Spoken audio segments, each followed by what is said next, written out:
বিসমিল্লাহির রহমানির রহিম। তশরিফ নিয়ে আসি ভাই, এই জন্য আপনার সামনে আসেন। পিছনে অনেক ভাই দাঁড়ায় আছে, মেহরবানি করে ওনাদেরকেও সামনে আসার সুযোগ করে দিই। এই জন্য আপনি একটু সামনে আসলে ভালো হইতো না? একটু আসেন। হ্যাঁ, সব ভেঙ্গে সবাই সামনের দিকে আগে আসে। নিজেদের মাঝখানে অন্য কোনো হালকা পড়বো না, অন্য কোনো মজলিস বানাবো না। পুরো মসজিদে একটাই হালকা হয়, একটাই মজমা হয়। মাশাআল্লাহ। ভাই এখন কেউ না আসবে, এই যে ভাইরা শুয়ে পড়তেছে, মনে হচ্ছে ওনাদেরকে বোঝানোর চেষ্টা করি, একটা আমলের পরিবেশ বানাই ভাই। মাঝখানে এই সামানাগুলোকে সরাই দিই। মাশাআল্লাহ, খুবই আগ্রহী সহিত কথাগুলো শোনার চেষ্টা করব, যাতে করে কিনা আল্লাহ তাআলা আমাদের জীবনে এক অমূল পরিবর্তন নিয়ে আসে।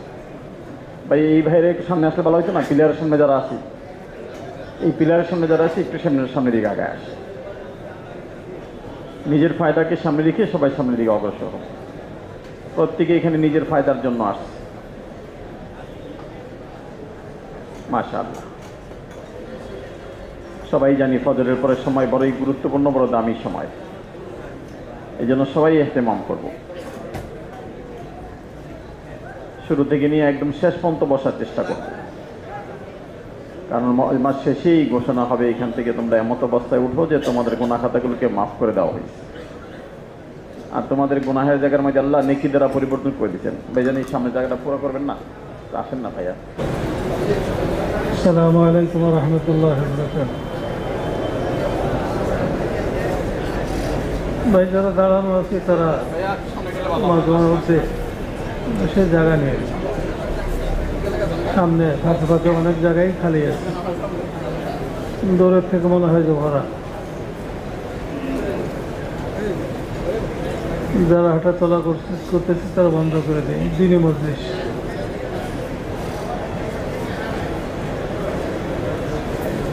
দিনী মজলিসের মধ্যে কোনো হাঁটা চলা করার কোনো সুযোগ নাই। মজমাত থেকে আলাদা বসার কোনো সুযোগ নাই, মিলে মিলে বসে।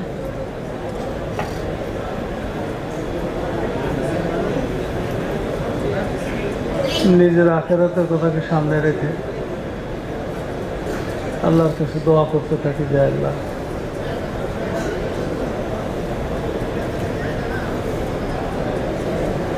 আমি আখিরাতের জীবনে জাহান্নাম থেকে কি করে বাঁচতে পারি,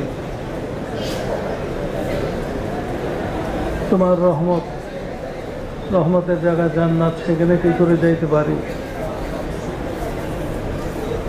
এই ব্যাপারে তুমি আমাকে সাহায্য করো। আল্লাহ সাহায্য করবেন ইনশাআল্লাহ।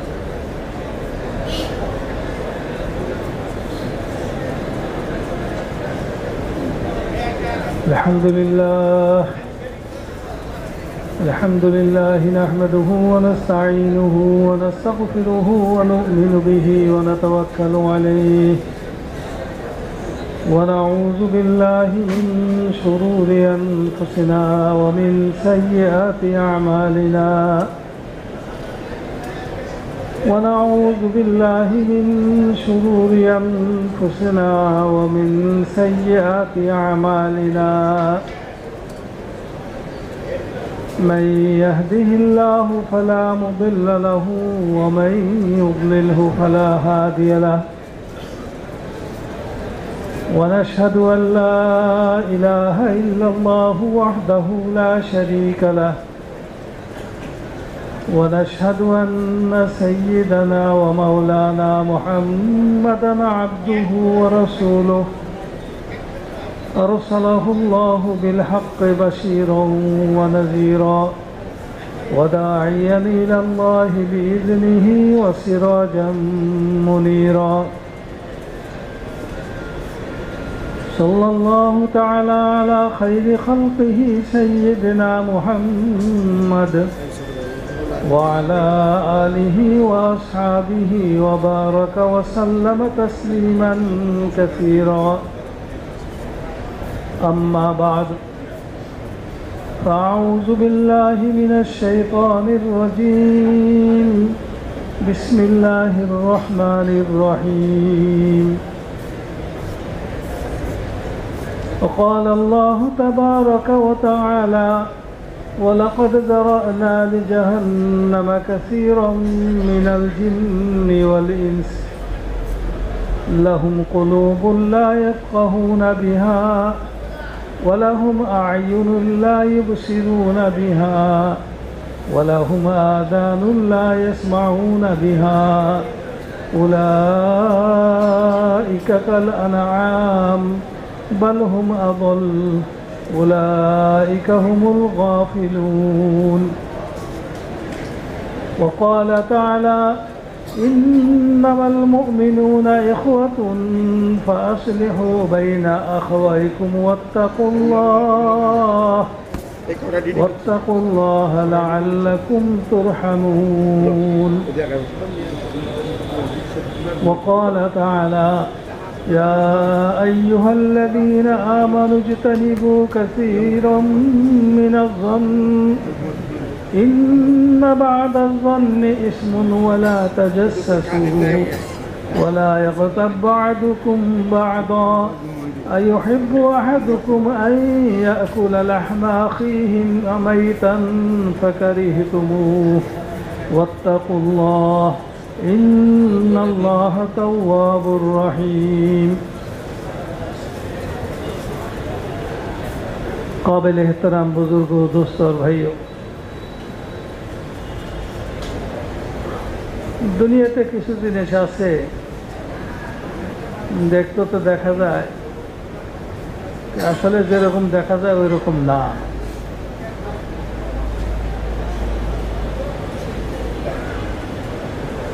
দেখা যায় যেরকম দেখা যায় ওই রকম না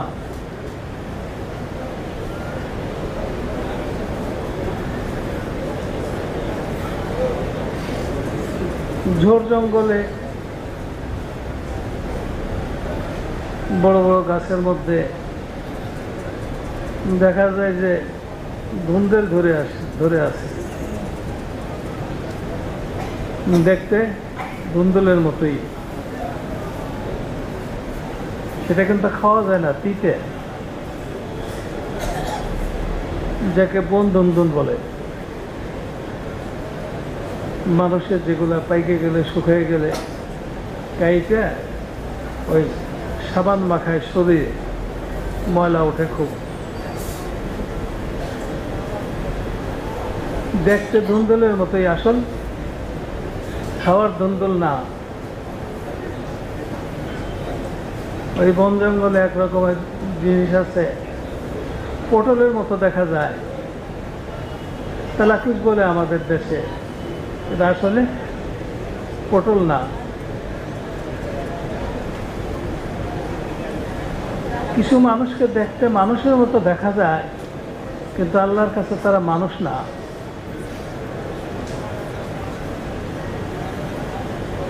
আল্লাহ তাআলা নিজেই বলেন যে তারা পশু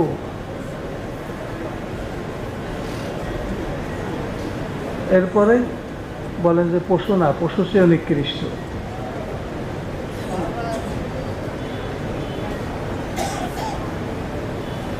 কিছু তবলিগের মেহনতকারী এমন আছে দেখতে তবলিগের মেহনতকারীদের মতোই মনে হবে কিন্তু আসলে না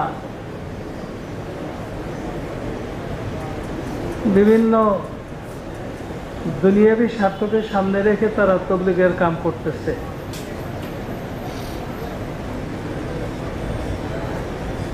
অনেকে সার্টিফিকেট নিতে আসে কাকরাইলে যে তার নামে মামলা হয়ে গেছে লেখা দেন যে আমি ভালো মানুষ আমি তবলিগওয়ালা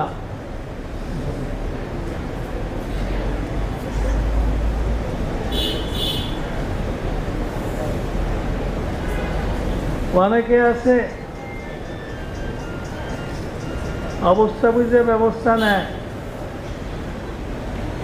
তবলিগের মেহনত করতে আসে কিন্তু সবাই যদি তাকে একটু ইজ্জত দেয় সম্মান দেয় সামনে বসায় জিজ্ঞেস করে মুরব্বি বানায় রাখে তাইলে তবলিগ করে ডাক ডোক না দিলে মনটা খারাপ হয়ে যায় মনটা কি হয়ে যায়? খারাপ হয়ে যায়। এটাও এক রকমের তবলিগলা আছে, আরেক তবলিগলা আছে এর চেয়ে জঘন্য। তাকে মানুষ এত বেশি মানুষে কেন চায়? আমাকে মানুষে কেন চায় না?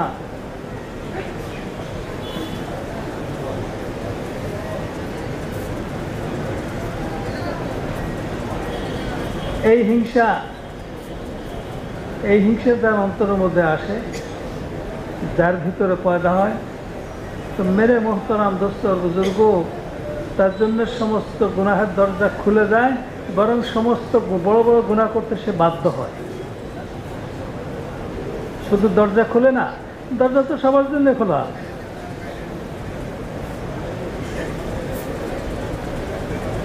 আল্লাহ তাআলা নিজে বলেন যে দরজা সবার জন্য খোলা আছে। সুম্মা হাদাইনাহু সাবিলা ইম্মা শাকিরা ওয়া ইম্মা কাফুরা। নবীদের মাধ্যমে আমি তাদের সামনে ভালো মন্দ রাস্তা বলে দিছি, চাই সে এটাকে গ্রহণ করে শুকর আদায় করুক, অথবা এটাকে অগ্রাহ্য করে সে ধ্বংসের দিকে যাক।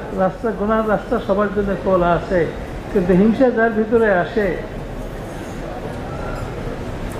আর বড়াই যার ভিতরে পয়দা হয়, নিজেকে যোগ্য মনে হয়, মেরে মোহতারাম দোস্ত, তার জন্য দরজা খুলে না, বরং গুনাহ করতে সে বাধ্য হয়। গুনাহ করতে কি হয়? বাধ্য হয়।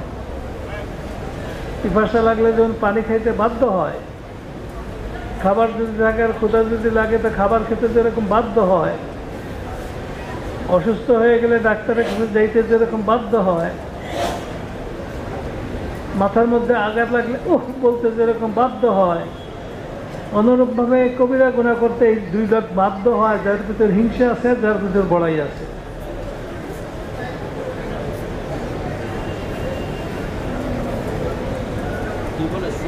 যে নিজেকে ভালো মনে করে, বড় মনে করে, আর একজন সম্বন্ধে তুচ্ছ তাচ্ছিল্যের মন্তব্য করে, চোর, স্বভাব খারাপ, মিথ্যাবাদী,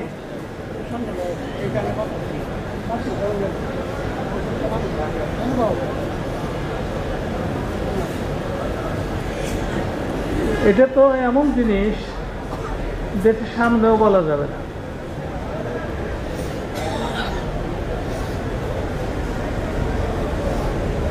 বলতে আছে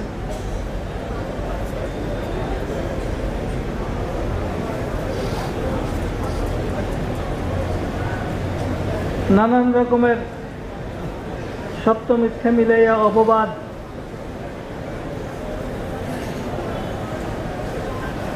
মেরে মোহতারাম দোস্ত বুজুর্গ, তখন তার সামনে শরীয়ত থাকে না, দিন থাকে না।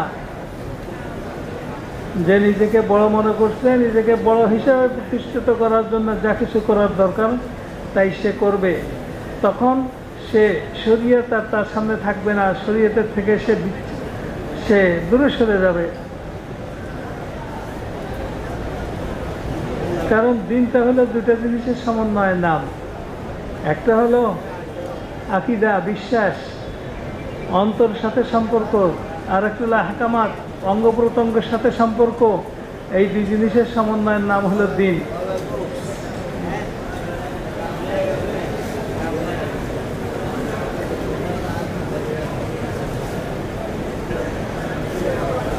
আকীদার মধ্যে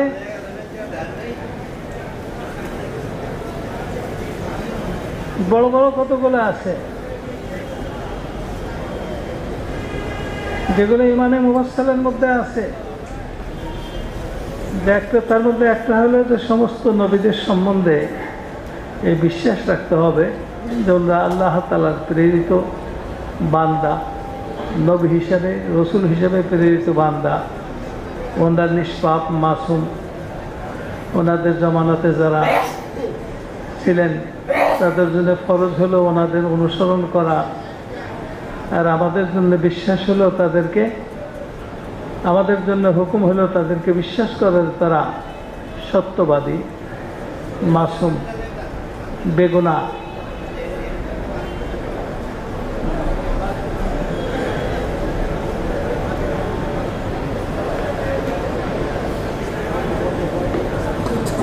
কিছু মানুষ যারা দিনকে ধ্বংস করার জন্য ইহুদি নাসারাদের পক্ষ থেকে তারা দায়িত্ব নিয়েছিল, তারা এক কুড়াল মেরে দিছে যে নবীদের সম্বন্ধে বলছে যে অমুক নবী অমুক গুনাহ করছেন, অমুক নবী অমুক গুনাহ করছেন, একেবারে জল মেরে দিছে। কিন্তু মেরে মোহতারাম দোস্ত বুজুর্গ, দিন শেষ হয়ে যাওয়ার সময় এখনো আসে নাই। যেদিন দিন শেষ হয়ে যাবে ওই সময়টা এখনো আসে নাই। এই জন্য দিনকে তো শেষ করে দিতে পারে নাই, নিজে শেষ হয়ে গেছে। নিজেকে হয়ে গেছে, শেষ হয়ে গেছে। দিনে একদিন শেষ হয়ে যাবে, সেটা হলো কিয়ামতের আগে। দিন থাকবে না,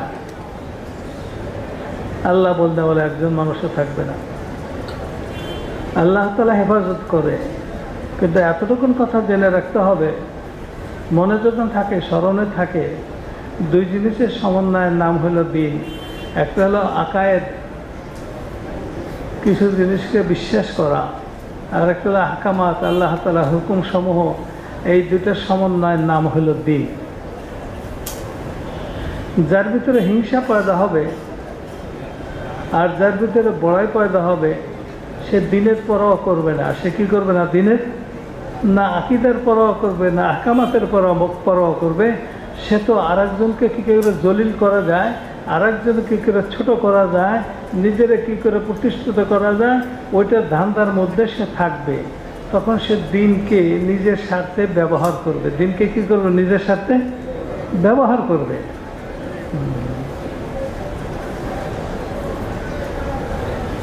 হুজুর সাল্লাল্লাহু আলাইহি ওয়াসাল্লামের জামানাতে মুনাফিকরা দিনকে নিজের স্বার্থে ব্যবহার করত।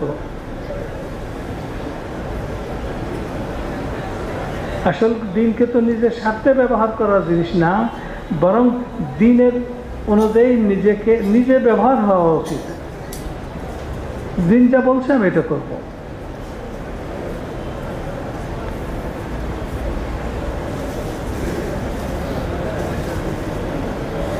অথচ পরবর্তীতে যারা মুনাফিক হিসেবে আখ্যায়িত হইল, তারা কত ভালো মানুষ ছিল এক জমানাতে। তারা সব আসমানি কিতাবের ধারক বাহক ছিল,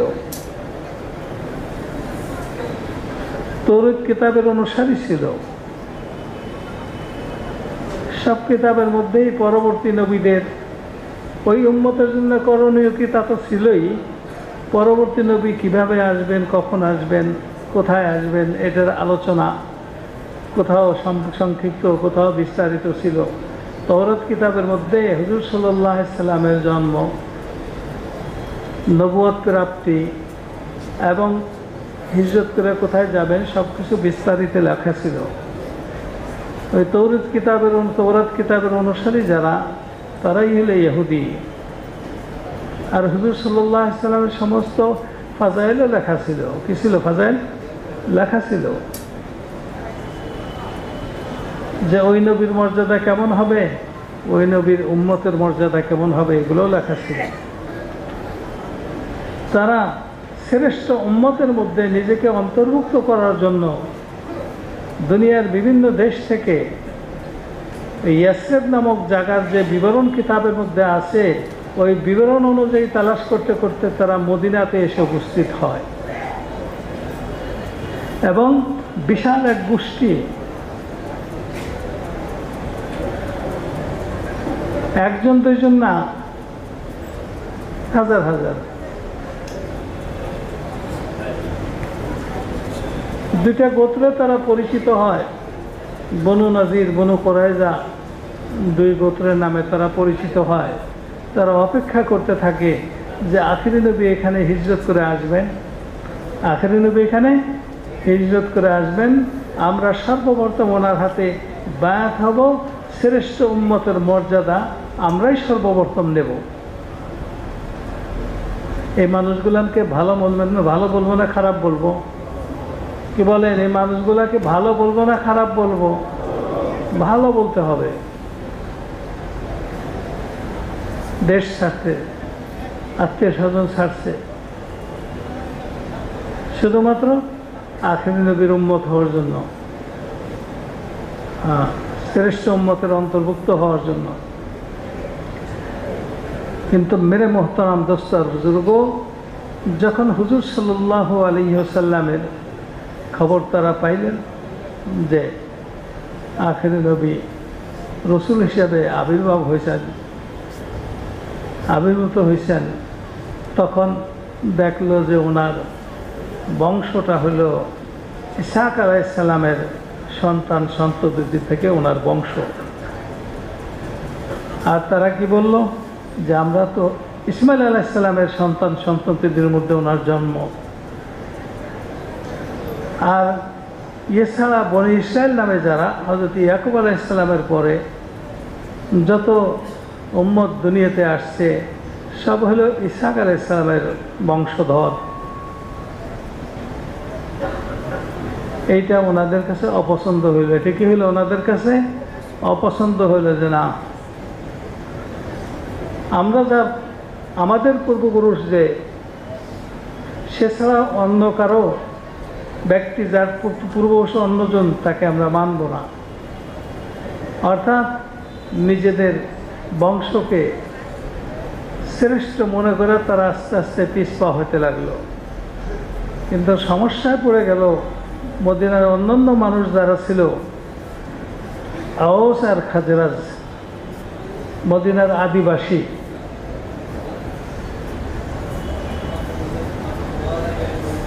আসমানে যাদের সম্বন্ধে ফয়সালা হয়ে রয়েছে যে তারাই হবে নবীর সাহায্যকারী, ওরা ধীরে ধীরে মুসলমান হয়ে গেল, হইতে লাগলো। এখন আওস খাজরাজের কিছু মানুষ, আওস খাজরাজের থেকে এত পরিমাণে মানুষ ইসলামের ছায়াতলে আসলো যে মুনাফিকরা তাদের অবস্থাটা ঘোষণা করার সাহস পাইল না যে আমরা ওই ইসমাইল আলাইহিস সালামের বংশের থেকে যিনি আসছে ওনাকে নবী হিসাবে মানব না, এ কথা ঘোষণা করার সাহস পাইল না। কিন্তু ওনাকে মানতেও তারা রাজি হইল না, আখেরি নবীকে মানতেও তারা রাজি হইল না। সুতরাং তাদের ভিতরে জীবন বাঁচানোর জন্য, তাদের আকীদাকে বাঁচানোর জন্য এক ব্যবস্থা করতে হলো, জীবন বাঁচানোর জন্য আর এক ব্যবস্থা করতে হলো। জীবন বাঁচানোর জন্য ব্যবস্থা কি? বাহ্যিকভাবে তারাও রসুল হিসেবে গ্রহণ করে নিল আওস খাজরাজের মতো, কিন্তু তাদের আকীদাকে বাঁচানোর জন্য অন্তরকে দূরে সরে রাখলো, অন্তরে জায়গা দিল না রসুল হিসেবে। তাদের দুই অবস্থা হয়ে গেল। মেরে মোহতারাম দোস্ত আর বুজুর্গ, আল্লাহ তাআলা তাদের অবস্থা সম্বন্ধে বলেন, ওয়াইযা লাকুল্লাযীনা আমানু ক্বালু আমান্না ওয়াইযা খালাউ ইলা শায়াতিনহিম ক্বালু ইন্না মাআকুম ইন্নামা নাহনু মুস্তাহজিউন। তাদের যখন ইমানদারদের সাথে সাক্ষাৎ হয়, তখন তারা বলে যে আমরাও ইমান আছি। তোমরা জানো কি জানো না তা তো আমি জানি না, তো আমরাও ইমান আছি, আমরা ইমানদার। আবার যখন ওদের জাত গোষ্ঠীর সাথে দেখা করে, ওয়াইযা খালাউ ইলা শায়াতিনহিম, ওদের জাত গোষ্ঠীর সাথে যখন দেখা হয় তখন কি বলে? ইন্নামা নাহনু মুস্তাহজিউন, ওদের সাথে একটু ঠাট্টা করলাম, আসলে তো আমরা তো তোমাদের সাথে। ক্বালু ইন্না মাআকুম, আমরা তো আসলে তোমাদের সাথেই। ওইখানে যে বললা যে ইমানদার হয়েছে, না এটা তো ঠাট্টা করলাম। মেরে মোহতারাম দোস্ত আর বুজুর্গ, মনের অবস্থা আর বাহ্যিক অবস্থা যখন দুই রকম হয়ে যায়, আসল মুনাফিক তো তারাই। বর্তমানেও যদি কোনো মানুষের, কোনো ব্যক্তির, কোনো একটা অংশের মানুষের, একটা সংখ্যা মানুষের মধ্যে মনের অবস্থা আর বাহ্যিক অবস্থা দুই রকম হয়ে যায়, তাদের মধ্যেও মুনাফিকি আস্তে আস্তে জন্ম নিতে থাকে। মুনাফিকদের সাদৃশ্য তারা হয়ে যায়। মুনাফিকদের সাদৃশ্য যারা হয়ে যাবে, দুইজনেরই এক রকমের ফল ভুগতে হবে, পরিণতি ভুগতে হবে। যখন মশওয়ারাতে বসে তখন তো মনে হয় যে সব এক, কিন্তু মনের মধ্যে বিষ রয়ে গেছে অমক সম্বন্ধে অমক সম্বন্ধে অমক সম্বন্ধে। এটা মুনাফিকি কাম। এটা কি ভাই? মুনাফিকি কাম। নামাজ আজান হওয়ার পরে সুস্থ সবল মানুষের কোনো রকমের ওজন নাই, মসজিদে না যাওয়া, এটা কুফুরি কাম। এটা কি ভাই? কুফুরি কাম। মশরাতে বসে সবাইকে সমান নজরে দেখতে না পারাটা, এটা মুনাফিকি কাম।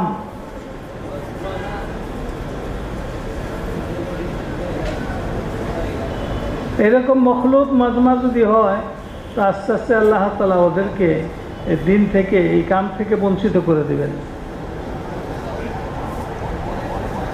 অন্তর পরিষ্কার করে মশরাতে বসা এটা এত জরুরি জিনিস যে হুজুর সাল্লাল্লাহু আলাইহি ওয়াসাল্লাম সাহাবীদেরকে সতর্ক করতেন। কি করতেন? সাহাবীদেরকে সতর্ক করতেন যে খবরদার, আমার কোনো সাহাবী সম্বন্ধে আমার কাছে কোনো অভিযোগ নিয়ে এসো না, অভিযোগ করো না। কারণ আমি চাই যে আমি যখন তোমাদের সামনে যাব তখন আমার অন্তরটা যেন পরিষ্কার থাকে। অন্তর যেন কি থাকে? পরিষ্কার থাকে।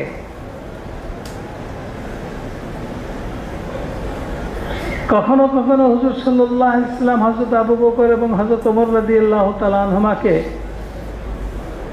নির্জনে ডাকতেন কিছু পরামর্শ করার জন্য। নির্জনে ডাকতেন। কিন্তু হযরত আবু বকর হুজুর সাল্লাল্লাহু আলাইহি ওয়াসাল্লামকে নির্জনে ডাকছেন কিছু কথা বলার জন্য, বা নির্জনে গেছেন কিছু কথা বলার জন্য, এরকম কোনো প্রমাণ কি আছে? যে সমস্ত লোক বড়দের সাথে গোপনে গোপনে কথা বলতে যায় তাদের উদ্দেশ্যটা ভালো না। কারণ তাবলীগের সব কাম কিসের উপরে হবে ভাই? মশওয়ারার সাথে হবে। মশওয়ারা কি প্রকাশ্যের জিনিস না গোপনের জিনিস? প্রকাশ্যের জিনিস। এক সিলেটি বলছিল যে খোলামেলা গণতন্ত্র, কানে কানে ষড়যন্ত্র।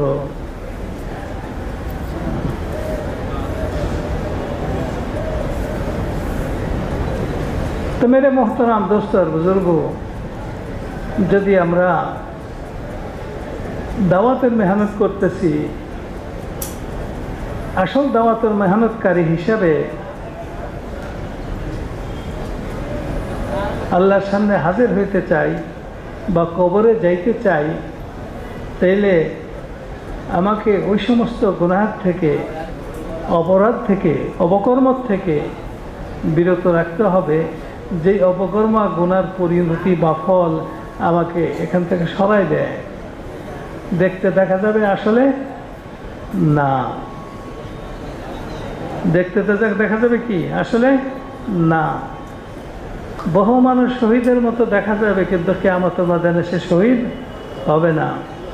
বহু মানুষ আলেমদের মতো দেখা যাবে, কিন্তু কিয়ামতের ময়দানে সে আলেম হিসেবে গণ্য হবে না। বহু মানুষ দানশীলদের মতো দেখা যাবে, কিন্তু আসলে কিয়ামতের ময়দানে সে দানশীল হবে না। নিয়তের মধ্যে সমস্যা ছিল। নিয়তের মধ্যে কি ছিল ভাই?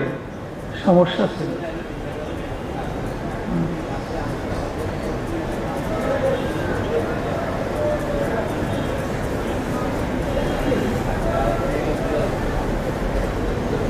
আমাদের বড়রা খুব চাইতেছেন, মুজাকারা করতেছেন, জোর দিতেছেন ঘরে ঘরে দ্বীনি তালিম শুরু হয়ে যায়, ফাজাইলে আমলে তালিম শুরু হয়ে যায়। স্বামী তার স্ত্রীর সাথে, ছেলে মেয়েদের সাথে দ্বীনি মুজাকারা করে, ঈমান আমল আখিরাতের মুজাকারা করে।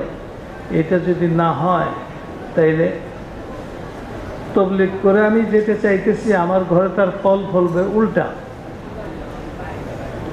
অনেক আগে এক ছেলে আসছে আমার কাছে, তার মনে খুব ক্ষোভ। মনে কি খুব ক্ষোভ, খুব কি বলছি, ক্ষোভ। কিসের ক্ষোভ? তার বাবা সরকারি চাকরি করতো, তবলিগের কাম করতো, এলাকায় এক থানার জিম্মাদার ছিল। সে মারা গেছে।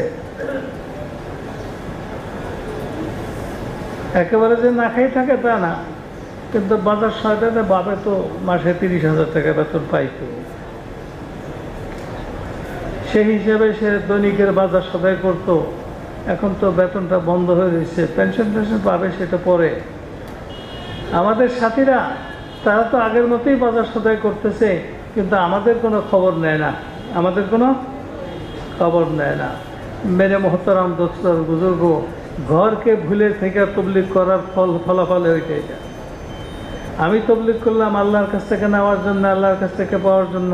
আমি মানুষদেরকে দাওয়াত দিলাম যে তুমি আল্লাহর কাছ থেকে নেওয়ার জন্য দিন শিখো, দিনের উপর চলো, আল্লাহর কাছ থেকে পাওয়ার জন্য দিন শিখো, দিনের উপরে চলো। আর আমার ঘরের উপর মেহনত না থাকার কারণে আমার ঘরওয়ালাদের বিশ্বাস যে আমার বাপ তবলিগ করে এত মানুষের উপকার করছে, আমার বাপ যেদিন না থাকবে পুরো এলাকার মানুষের দায়িত্ব হবে আমাদের বাজার সদাই, আমাদের ঘরের সব কিছু তারা করতে হবে। আর নয়তো কাকরেলে যে বিচার দেবো, আমার কাছে বিচার দিতে আসছে, আমি তাকে থামাইতেই পারি না।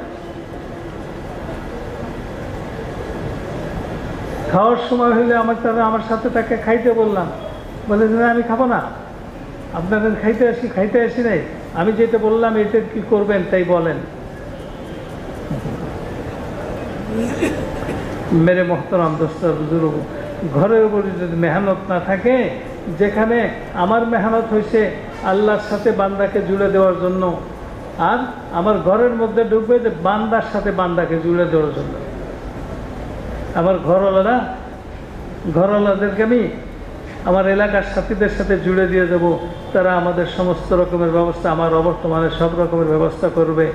মেরে মোহতারাম দোস্তর বুজুর্গ, যদি এরকম ঘরকে নিয়ে ঘর থেকে আমরা গাফেল থাকি, তাহলে আমাদের ঘরে এরকম সমস্যার সৃষ্টি হতে পারে, আমাদের ঘরে এরকম সমস্যার সৃষ্টি হতে পারে। ঘরের উপরে মেহনত না থাকার কারণে অনেক সাথী এমন আছে যারা খুব মেহনত করে, খুব দৌড়ভাগ করে, কিন্তু ঘরের উপরে কোনো মেহনত শুরু থেকে করে নাই, যার কারণে ছেলে মেয়েরা যে শরীয়ত বিরোধী চাল চলন করে, লেখাপড়া করে, তাদের পুরো খরচ বহন করে করে তবলিগের মেহনত করতে হইতেছে। মেয়েটা বেপর্দা চালে, তার সমস্ত যোগান দিয়ে তবলিগের মেহনত করতেছে। হ্যাঁ, নেশাবি চিল্লার সময় হয়ে গেছে, এর মধ্যে মেয়ের আবার ডাক্তারি ফাইনাল পরীক্ষা, আলাদা কিছু কয়েক হাজার টাকা দেওয়া লাগবে, 30-40 হাজার টাকা দেওয়া লাগবে, ওই টাকার যোগান দিয়ে বাপে চিল্লাই যাইতেছে।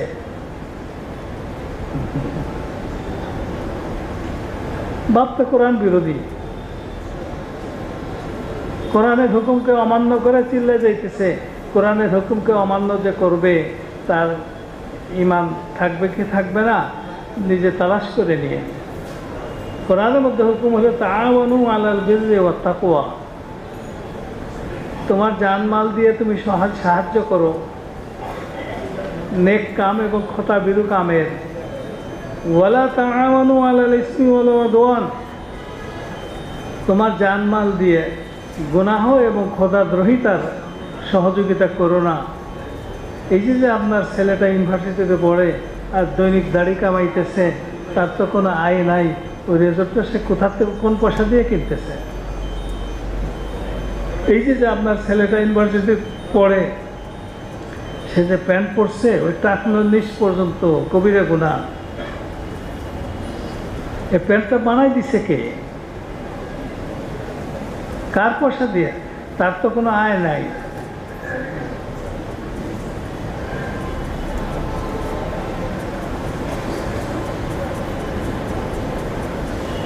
খোদাদ্রোহিতার সহযোগিতা করতে করতে যদি আমি তবলিগ করতে থাকি, তো এই তবলিগ আমাকে কোথায় নিয়ে যাবে? দেখতে দেখা যায় আসলে না, দ্বীনের আনসার হিসেবে কিয়ামতের ময়দানে আমি উঠতে পারবো না আল্লাহ তাআলার সামনে, বরং দ্বীনের দুশমন হিসেবে আমাকে উঠতে হবে।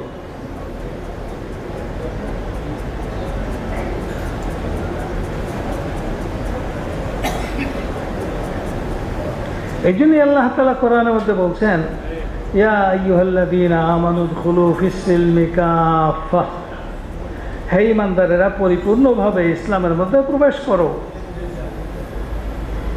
পরিপূর্ণভাবে ইসলামের মধ্যে কি করো? প্রবেশ করো। ওয়ালা তাত্তাবিউ খুতুওয়াতিশ শাইতান, তোমার জীবনে কোনো একটা অংশ যেন শয়তানের অনুসরণে না কাটে।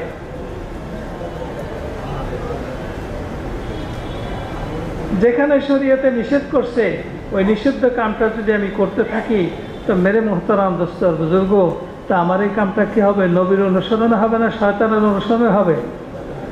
শয়তানের অনুসরণের কোনো কাম করা যাবে না। আল্লাহ তাআলা নিজে বলে দিছেন, আল্লাহর হুকুম যে মানবে সেই তো হলে ইমামের পথে থাকবে, যে মানবে না সে কোন পথে যাবে? দেখতে দেখা যায় আসলে না। মেরে মোহতারাম দোস্ত বুজুর্গ, সব মানুষকে আল্লাহ তাআলা একই রকমের করে বানাইছেন। আকৃতির মধ্যে ভিন্ন আছে, কিন্তু হাত, পাও, চোখ, নাক, কান, শেকেল যেটা, এটা একই রকমের। আল্লাহ তাআলা এটাকে একটা আকৃতি বানাই দিছেন। মানুষের আকৃতি মানুষ না। মানুষ হওয়ার জন্য আল্লাহ তাআলা কিছু অঙ্গ প্রত্যঙ্গ দিয়েছেন। এই অঙ্গ প্রত্যঙ্গের কিছু ব্যবহার, নির্দিষ্ট ব্যবহার বলে দিছে শরীয়তে।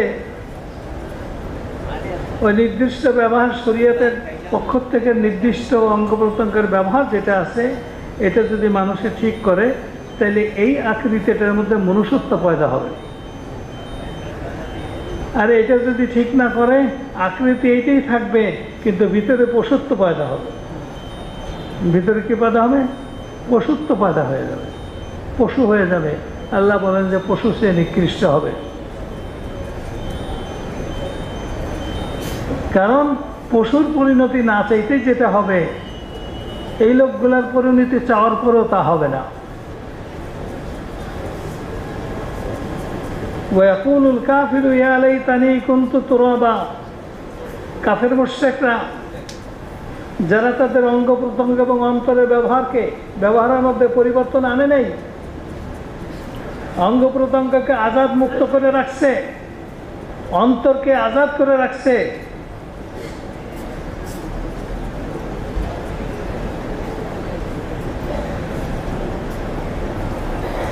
অন্তরের মধ্যে আল্লাহ তাআলাকে খুশি করার প্রবণতার যথেষ্ট অভাব ছিল। অন্তরের মধ্যে বিশেষ কিছু মানুষকে খুশি করার প্রবণতা ছিল।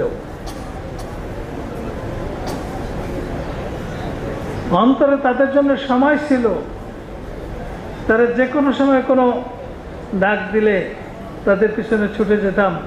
মেরে মোহতারাম দোস্ত বুজুর্গ, অন্তরের ব্যবহার সঠিক করে নাই, ভিতরে পশু হয়ে আছে। ভিতর কি আছে? এই মানুষের মতো দেখা এই শরীরটার ভিতর পশু হয়ে আছে। এই পশুগুলানকে আল্লাহ তাআলা, এই পশুগুলার সম্বন্ধে আল্লাহ তাআলা বলেন ওয়ালাকাদ যারানা লি জাহান্নাম, আমি তাদেরকে জাহান্নামে নিক্ষেপ করব। কারণ আল্লাহ তাআলা বলে দিয়েছেন, আমি কিছু অঙ্গ প্রত্যঙ্গ সমন্বয়ে তাকে বানাইছিলাম, প্রতিটা অঙ্গের জন্য আমি আলাদা আলাদা হুকুম দিয়ে রাখছিলাম। ওই হুকুমগুলোকে পুরা করার মাধ্যমে ভিতরে এই শরীরটার ভিতরে মনুষ্যত্ব পয়দা করার দরকার কথা ছিল, কিন্তু সে করে নাই। আর নয়তো দেখতে আবু জাহাল আর আবু জাহাল আর হুজুর সাল্লাল্লাহু আলাইহি ওয়াসাল্লামকে একই রকম দেখা যেত। হাত, পাও, চোখ, নাক, কান কারোই কম ছিল না, সমান সমানই ছিল। কিন্তু ব্যবহারের পদ্ধতির পার্থক্যের কারণে একজন আল্লাহর দুশমন হয়ে গেছে আর একজন আল্লাহ তাআলার হাবিব হয়ে গেছে।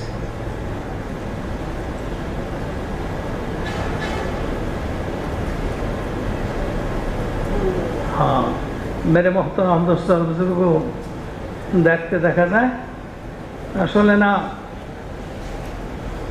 আমরা কিছু মানুষ দেখতে তবলিগওয়ালা আছি, কিন্তু যাচাই হবে আল্লাহ তাআলার কাছে যে আমার অন্তরে কোন জিনিস ছিল, আমার হাত কোথায় ব্যবহার হয়েছে, কোথায় কোথায় ব্যবহার হয়েছে, শরীয়তে যেখানে ব্যবহার করতে বলছে ওইখানে না, শরীয়ত যেখানে নিষেধ করছে ওইখানে। আমার মুখ কোথায় ব্যবহার হয়েছে? জবান। শরীয়ত যেখানে ব্যবহার করতে বলছে সেখানে না, শরীয়ত যেখানে ব্যবহার করতে নিষেধ করছে ওইখানে।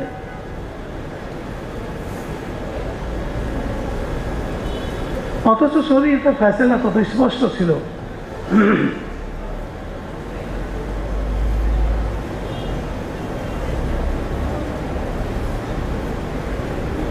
যে একজন মানুষের মিথ্যাবাদী হওয়ার জন্য যথেষ্ট,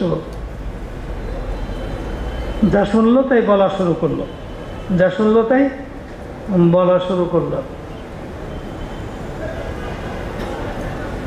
শরীয়তকে সতর্ক করে গেছেন।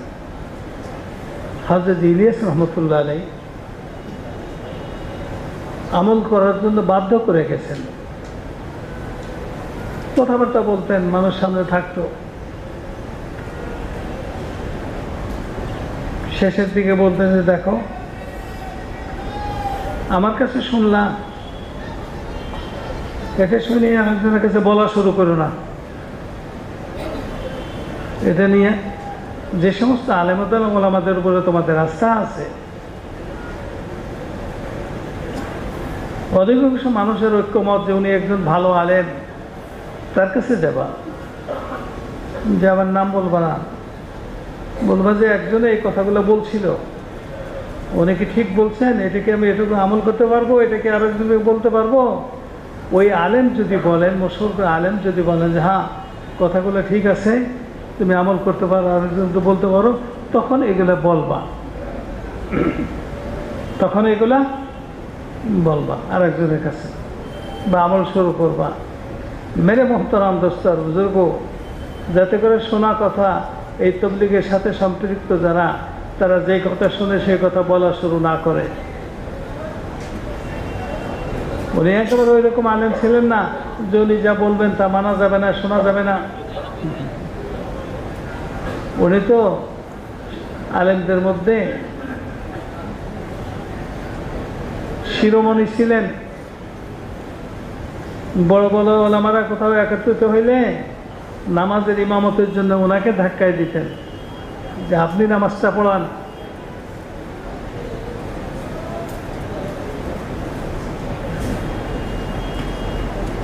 এত উঁচু স্তরের মানুষ ছিলেন, তাতেও এই তবলিগের মেহনত যারা করবে তাদের মধ্যে এই স্বভাব, তাদেরকে এই স্বভাবে না পেয়ে বসে, যা শুনে তাই বলা শুরু করে। এবং এই তবলিগটাকে ব্যবহার করে নিজের স্বার্থ উদ্ধারের চেষ্টা করে, সুযোগ পায় একজনকে অপমান করে। প্রথমে তার কারোবার মিথ্যা অপবাদ লাগায়, তারপরে অপবাদটাকে বাস্তব ধরে নিয়ে তাকে অপমান করার জন্য সুযোগ তালাশ করে। মেরে মোহতারাম দোস্তার বুজুর্গ, এই প্রবণতা যাদের মধ্যে থাকবে, সে সবসময় 24 ঘন্টা কবিরা গুনাহের চিন্তা যাদের মধ্যে আছে, সে 24 ঘন্টা কবিরা গুনাহ কুয়ার মধ্যে ডুবে আছে। 24 ঘন্টা কবিরা গুনাহ কুয়ার মধ্যে কি আছে? ডুবে আছে। তার চিন্তাই এটা। এরকম করতে করতে আস্তে আস্তে কবিরা গুনাহটা তার স্বভাবে পরিণত হয়ে যায়। যখন স্বভাবে পরিণত হয়ে যায়, মেরে মোহতারাম দোস্তার বুজুর্গ, তখন এটা তার কাছে কোনো দোষ মনে হয় না। এটা তার কাছে কি মনে হয় না? দোষ মনে হয় না। ওইটাতে তার জীবনে চলার ক্ষেত্রে কোনো বাধার সৃষ্টি করে না, কোনোদিন আফসোস হয় না, কোনোদিন ভয় হয় না।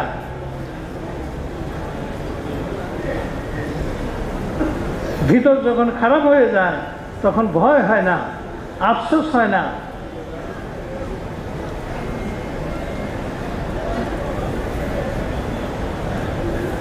কিছু গুনাহ সাহাবীদেরও হয়ে গেছে, কিন্তু তাদের ভয় পয়দা হয়েছে।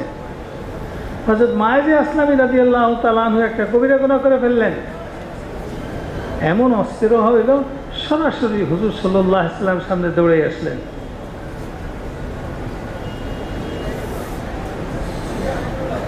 হুজুর সাল্লাল্লাহু আলাইহি ওয়াসাল্লাম তার তওবার রাস্তা বললেন, উনি তৈরি হয়ে গেলেন,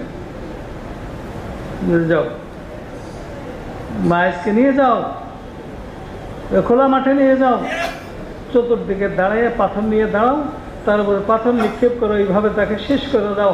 হযরত মায়েজা ইসলামী রাদিয়াল্লাহু তাআলা এটার জন্য রাজি হয়ে গেলেন। এটা হলো প্রথম স্তর। কবির এখানে হয়ে যাওয়ার পর ভয় পয়দা হবে কি হবে না, কিছু মানুষের হবে, মায়েজা ইসলামী রাদিয়াল্লাহু তাআলা হয়েছে, কিছু মানুষের হবে না। এর উপরে যখন ইসরার করবে, ভয় পয়দা হয় না, এইভাবে যখন কিছুদিন অতিবাহিত হবে, তখন এটা যে গুনাহ, এই উপলব্ধি তার থেকে শেষ হয়ে যাবে। অর্থাৎ এটা তখন হবে যখন নাকি ভিতরের থেকে ইমানের বাতিটা নিভে যাবে, তখন গুনাহের উপলব্ধি শেষ হয়ে যাবে। আবু জাহেলের কি মনে পড়ছিল জীবনে যে সে নবীকে গালি দিয়ে একটা গুনাহ করছে? মনে পড়ছে কোনোদিন?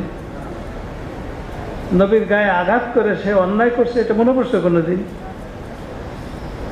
নবীকে মাতৃভূমির থেকে বের হয়ে যেতে বাধ্য করে অন্যায় করছে, এটা মনে পড়ছে কোনোদিন?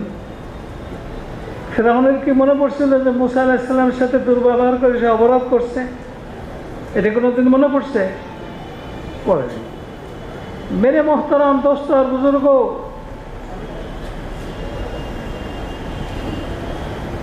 আবু জাহেল, আবু লাহাব, উতবা, শাইবা, ফিরআউন, নমরুদ, হামান, কারুন, এদের যেমন গুনাহের উপলব্ধি, গুনাহ হয়ে গেছে, ভুল হয়ে গেছে, এটা মনে না পড়ার কারণে আল্লাহ তাআলা তাদের জন্য জাহান্নামের একটা স্পেশাল জায়গা, ওদের জন্য কঠিন শাস্তির জন্য আল্লাহ তাআলা ঠিক করে রাখছেন। মেরে মোহতারাম দোস্ত আর বুজুর্গ, যারা নাকি এই গীবত শিকায়ত করে যাইতেছে অনবরত, ফোনের মাধ্যমে, চিঠিপত্রের মাধ্যমে, ওদের অনুভূতি খতম হয়ে গেছে। কি হয়ে গেছে? অনুভূতি খতম হয়ে গেছে। যেমন আবু জাহেল, আবু লাহাবের অনুভূতি খতম হয়ে গেছিল যে এটা অন্যায়, এটা গুনাহ। যার বাহির যার মতো হবে তার সাথে তার হাসর হবে, যার ভিতর যাদের মতো হবে তার সাথে তাদের হাসর হবে।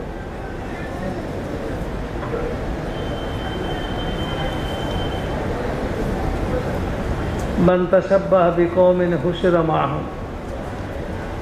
বাহ্যিক সাদৃশ্য হইল না হইল এটার বিচারটা তো যারা দেখে তারা করতে পারে, কিন্তু ভিতরের অবস্থা, ভিতর কার সাদৃশ্য হইতেছে কি হইতেছে না, এটা কে জানে ভাই? আল্লাহ তাআলা জানেন। এবং আল্লাহ তাআলা বিচার করবেন।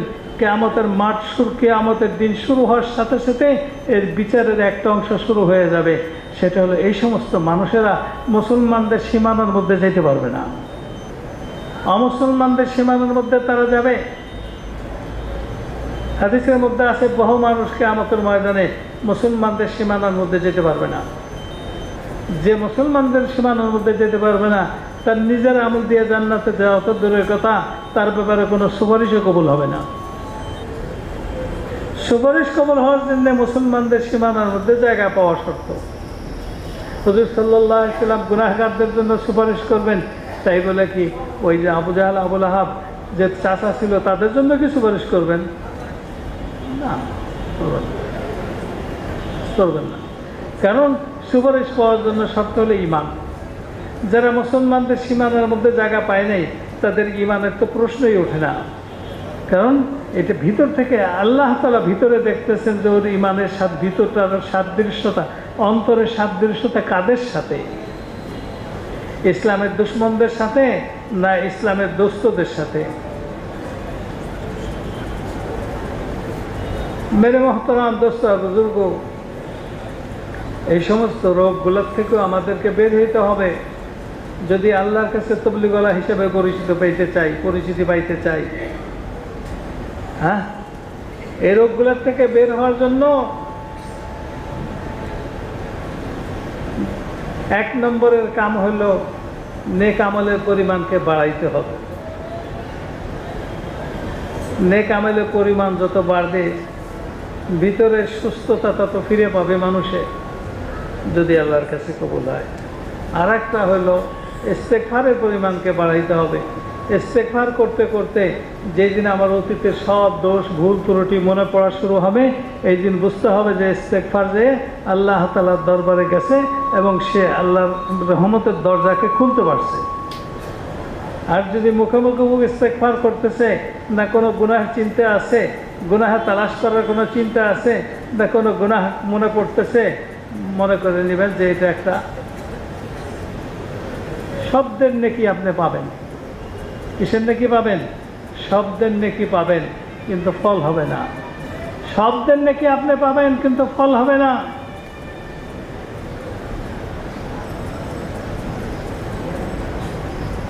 ইস্তেগফারের পরিমাণ বাড়াইতে হবে। ইস্তেগফারকে শক্তিশালী করার জন্য লা ইলাহা ইল্লাল্লাহ, নিজেকে গুনাহগার মনে করে লা ইলাহা ইল্লাল্লাহ জিকিরের পরিমাণকে বাড়াইতে হবে। কারণ লা ইলাহা ইল্লাল্লাহ এটাও একটা ইস্তেগফারের কামই করে।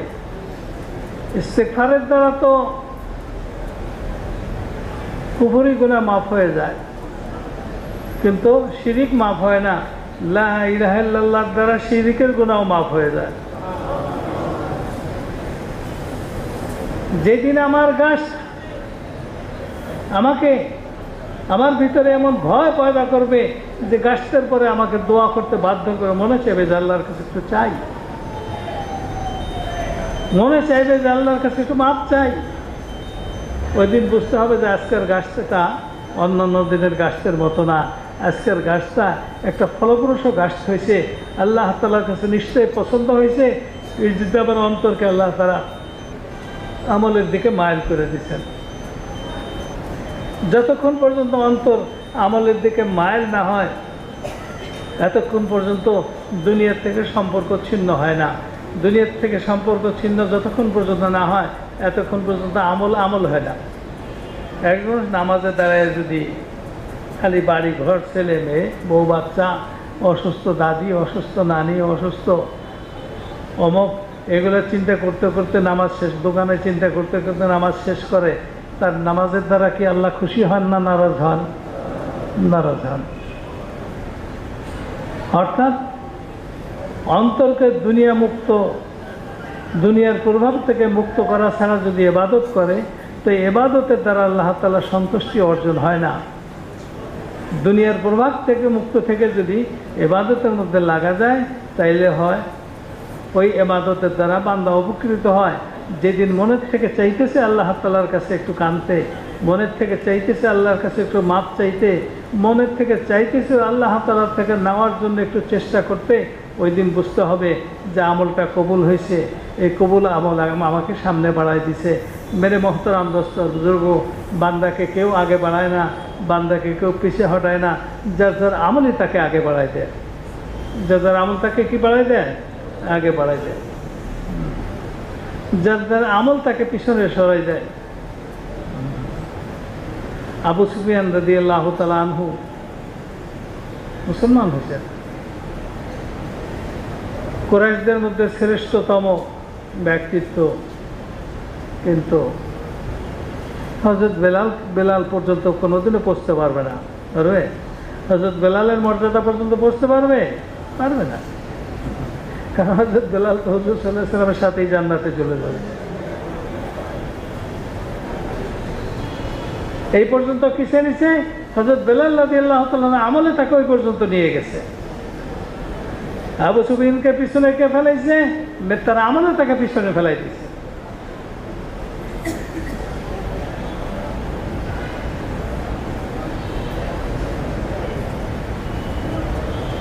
এটা তো ওনাদের মধ্যে হিসাব। আমাদের মধ্যে এমন কোনো ব্যক্তিত্ব নাই যিনি হযরত আবু সুফিয়ান রাদিয়াল্লাহু তাআলা আনহুর একটা চুলের সমতুল্য হইতে পারে, একটা পশমের সমতুল্য হইতে পারে। কিন্তু সাহাবাদের মধ্যে দরজা ছিল। কিছু সাহাবী জান্নাতের কোথায় থাকবে এটা নবী বলে গেছেন।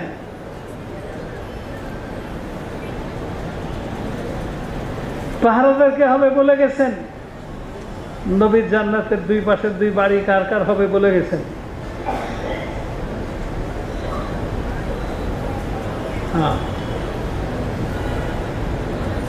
তো মেরে মোহতারাম দোস্ত বুজুর্গ,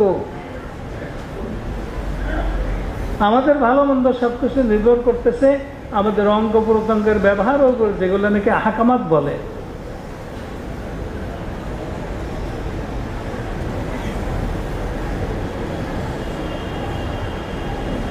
অন্তরে একটা অঙ্গ, শরীরের একটা অংশ,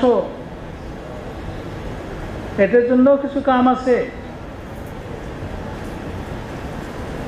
যে কামটা শুরু করতে হয় লা ইলাহা ইল্লাল্লাহর মাধ্যমে, যে কামটা শুরু করতে হয় অন্তরের মধ্যে বসানোর চেষ্টা, আল্লাহ ছাড়া কোনো মাবুদ নাই, অন্তরের মধ্যে বসানোর চেষ্টা, যে আল্লাহ সবচেয়ে দয়ালু। অন্তরের মধ্যে বসানোর চেষ্টা, আল্লাহ সর্বোপরি দাতা। অন্তরের মধ্যে বসানোর চেষ্টা, আল্লাহ তাআলা সর্বশক্তিমান। অন্তরের মধ্যে বসানোর চেষ্টা, আল্লাহ তাআলা হেফাজতকারী। অন্তরের মধ্যে বসানোর চেষ্টা, আল্লাহ তাআলা রিজিকের মালিক। অন্তরের মধ্যে বসানোর চেষ্টা, সম্মান আল্লাহ তাআলার হাতে। অন্তরের মধ্যে বসানোর চেষ্টা, অপমান করার সিদ্ধান্ত আল্লাহ তাআলার হাতে। 99টা নামকে সামনে নিয়ে লা ইলাহা ইল্লাল্লাহর সাথে যোগ দিয়ে এক একটা নামকে 10 বার, 15 বার, 20 বার এমনভাবে পড়া, যে এমনভাবে কল্পনা করা যে অন্তর এটাকে বিশ্বাস করে নেয়, মেনে নেয়। আপনার তো মুখে বলবো লা ইলাহা ইল্লাল্লাহ, অন্তরে শ্রদ্ধা থাকবে একজন সম্পদশালী, মনটা ওইদিকে ঝুঁকে থাকবে, কখন তার সাক্ষাৎ পাবো, কখন আমাকে একটু ডাকবে, কখন আমার এখানে আসতে চাবে।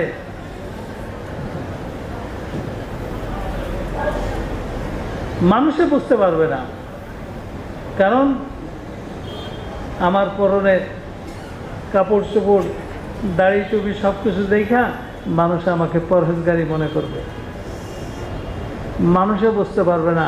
কিন্তু আমি ধরা খাওয়া, কিন্তু আমি কি ধরা খাওয়া। আজকাল গাড়ি এক্সরে করা যায়, মেশিনের মধ্যে ঢুকাই দেয়, মেশিনের মধ্যে ঢুকাই দিলে সব রিপোর্ট দিয়ে দেয়, বলে দেয় মায়ের খাওয়া। কি বলে দেয়? মায়ের খাওয়া।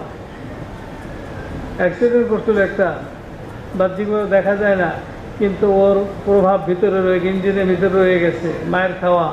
মেরে মোহতারাম দোস্ত বুজুর্গ, কিয়ামতের ময়দানে কিছু মানুষ দুনিয়াতে, বরং দুনিয়াতেই কিছু মানুষ দাড়িওয়ালা, টুপিওয়ালা, সুন্নতি লেবাসওয়ালা, কিন্তু মায়ের খাওয়া।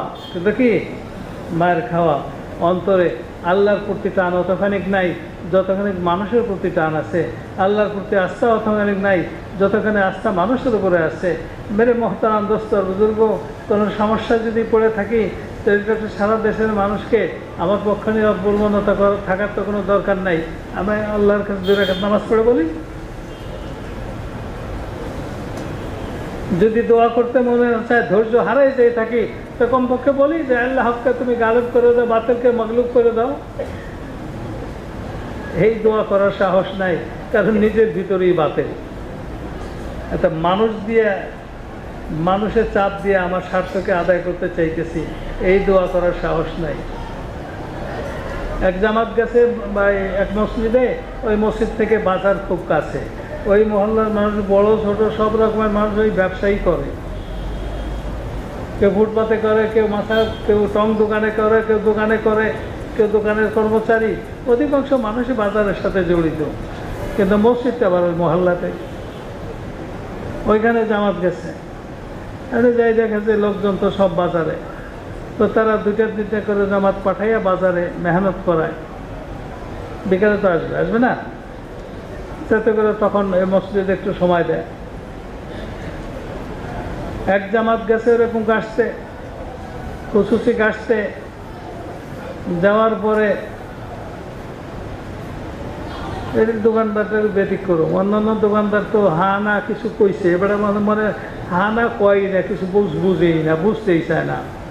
3 চিল্লার জন্য রাজি হওয়া তো দূরের কথা, ইনশাল্লাহও কয় নাই। 1 চিল্লার অবস্থাও তাই, 3 দিনের অবস্থাও তাই, রাজি না। শেষ পর্যন্ত বাড়িতে গেলে মাগরিবের যাক, এশার যাক, জামাতে আসবে, এখানে বলছে দেখা যাবে, দেখা যাক কি হয়, কথা যায় না। তো মেরে মোহতারাম দোস্ত বুজুর্গ, ওই ঠিক আছে, যখন বলছে দেখা যাবে, এটা তো একরকম সম্মতি। আর আমাদের মুরব্বীরা বলে যে সম্মতের উপর রেখে এসো, একরারের উপর রেখে এসো, এনকারের উপর রেখো না। দিনের দাওয়াত পাওয়ার পরে এনকারটা আল্লাহর কাছে পছন্দ না। এখন কথা শেষ, চলে যাবে। তো যে দোকানদারের সাথে কথা বলতেছিল ওই দোকানদার টুপি তসবি বেছে, টুপি তসবি, আদর, সুরমা, মেসওয়াক, চামড়ার মোজা, মহিলাদের পায়ের ওই কালা মোজা, মহিলাদের হজের ক্যাপ, এগুলো বেছে। এখন যে ভাই মোতাকাল্লেম ছিল সে বলতেছে, ভাই আমি তো 2 দিন যাবত আমার তসবিটা পাইতেছি না, এই দোকানে তো তসবি পাওয়া যায়, একটা তসবি কিনে নিতে বললে ভালো হইতো, কিন্তু আমির সাহেবের কাছে তো বলে আসি নাই। আরেক সাথে বলতেছে ঠিক আছে, বলা লাগবে না, এখান থেকে ফিরে যাই আমির সাহেবের কাছে বইলে আবার আসা, ওর চেয়ে বরং কিনে নিয়ে যান, আমরা আমির সাহেবের কাছে বলবা না। তসবি একটা কিনছে, দেন ভাই ভালো একটা তসবি দেন। দোকানদার খুশি হয়েছে, তবলিগলার একটা জিনিস নিতে চাইছে। লোকটা খারাপ না, ভালোই, কিন্তু ব্যস্ততা থেকে যে যাওয়া যায় এটা তার বুঝে আসতেছে না আর কি। দাম কত ভাই? কয় না, দাম লাগবে না হুজুর, দাম লাগবে না, আপনারা মেহমান তবলিগে আসছেন, এটা আপনাদের জন্য হাদিয়া।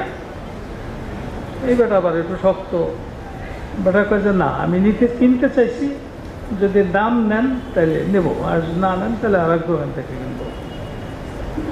নরমে নরমে দুজনের কথা বাড়াইতে বাড়াইতে বাড়াইতে এক পর্যায়ে এমন গেছে, যে কিনতে চাইছে সে কাছে দাম যদি না নেন আপনার তসবি আমি নেব না। আর দোকানদার কথা, তসবি আপনাকে নিতে হবে, দাম আমি নেব না। দরকার হলে জামাতের কাছে, আমির সাহেবের কাছে যে আপনার থেকে আমির সাহেবের অনুমতি নেই আপনাকে তসবি দিয়ে আসবো। কে আমি মুসলমান না? আমার ব্যবসা হালাল না? আমি আপনাকে মহব্বত করে দিতে চাইতেছি। ধাক্কাধাক্কি। কতক্ষণ পরে যে সাথে আরেকজন যে ছিল সে কাজে, ভাই এই তসবি কিনতে যেয়ে তো আপনারা সময় নষ্ট করেন, আমরা তো যে জোহরে জামাত পাবো না, তো দাম নিবে না কি ওরা নিয়ে নেন, আপনার তসবিটা ভাইয়ের জন্য একটু দোয়া করে দেন। খালি কইছে যে ভাইয়ের জন্য একটু দোয়া করে দেন সাথে সাথে। না ভাই মাপ চাই, দোয়া করেন না, দেন টাকা দেন, 2 টাকা দেন, দোয়া করেন না, 2 টাকা দেন। এখন ওই তৃতীয় লোকটা করতে, ভাই এটা ব্যাপারটা বুঝলাম না, দামও নেবেন না, দোয়া করতে চাইলে তো ভয় পেয়ে গেলেন। আরে ভাই দোয়া করলে দোয়া কবুল হয়ে যাবে, তখন আবার 3 চিল্লায় চলে যেতে হবে দোকানপাট ফেলাইয়ে। তো মেরে মোহতারাম দোস্তর বুজুর্গ, অনেক অবরোধী এমন আছে গোপনে গোপনে বিভিন্ন রকমের ষড়যন্ত্র করে, তারা আল্লাহর সামনে এই কথা বলার সাহস পাবে না যে আল্লাহ হককে গালেব করে দাও, বাতিলকে মগলুব করে দাও। জানা আছে তার নিশ্চিত সেই হলে অন্যায়কারী, এই জন্য কথা বলতে সাহস পায় না। হককে গালেব করে দাও, বাতিলকে মগলুব করে দাও, এটা বলার জন্য নিজের উপরে যথেষ্ট, নিজের ইমানের উপরে, নিজের জিন্দেগির উপরে যথেষ্ট আস্থা থাকতে হয়।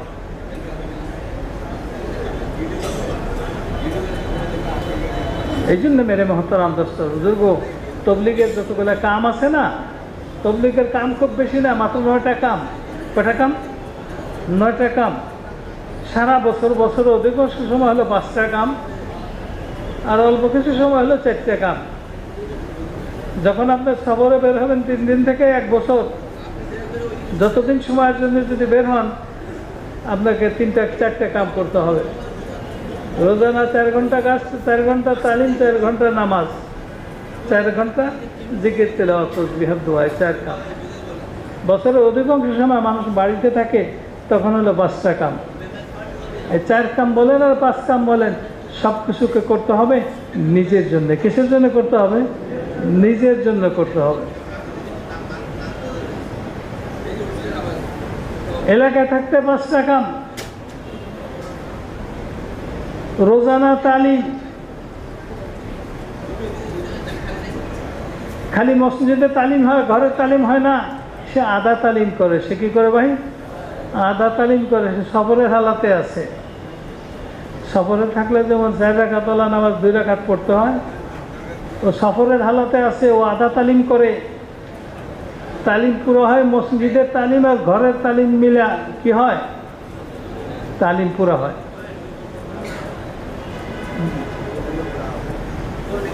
ঘরের মধ্যে যদি দিন না ঢুকাইতে পারি, তখন ঘর যাবে একদিকে, আমি যাবো আর একদিকে, তারা যে উল্টো দিকে চলতেছে ওই সহযোগিতা করে কোরআনের বিরোধিতা করে করে আমাকে তবলিগ করতে হবে।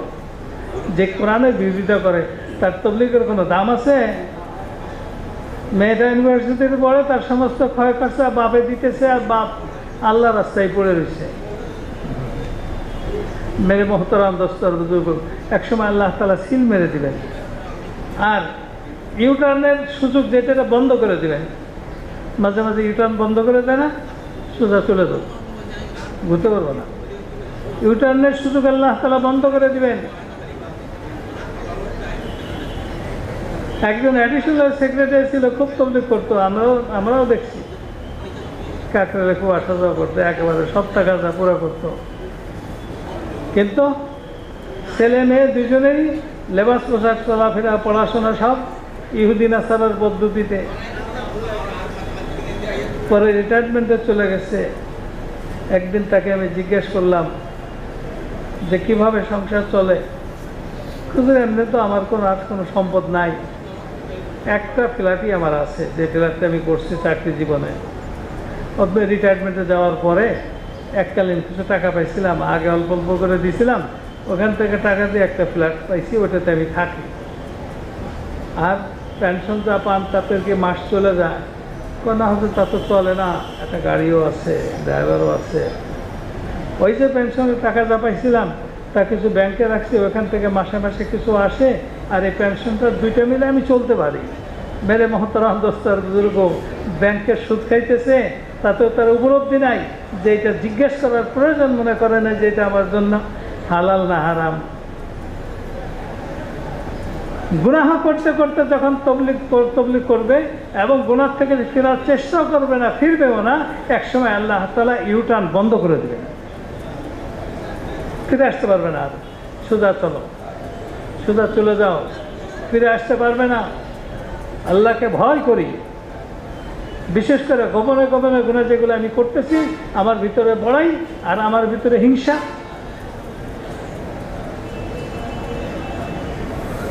হিংসা আর বড়াই যে আগুন, এই আগুনটাকে নিভানোর জন্য মানুষ গীবতের রাস্তা বেছে নেয়। হিংসা আর বড়াইয়ের দ্বারা যে আগুন জ্বলে, ওই জ্বালানো থেকে মুক্তি পাওয়ার জন্য মানুষ গীবতের রাস্তা করে, খোলে।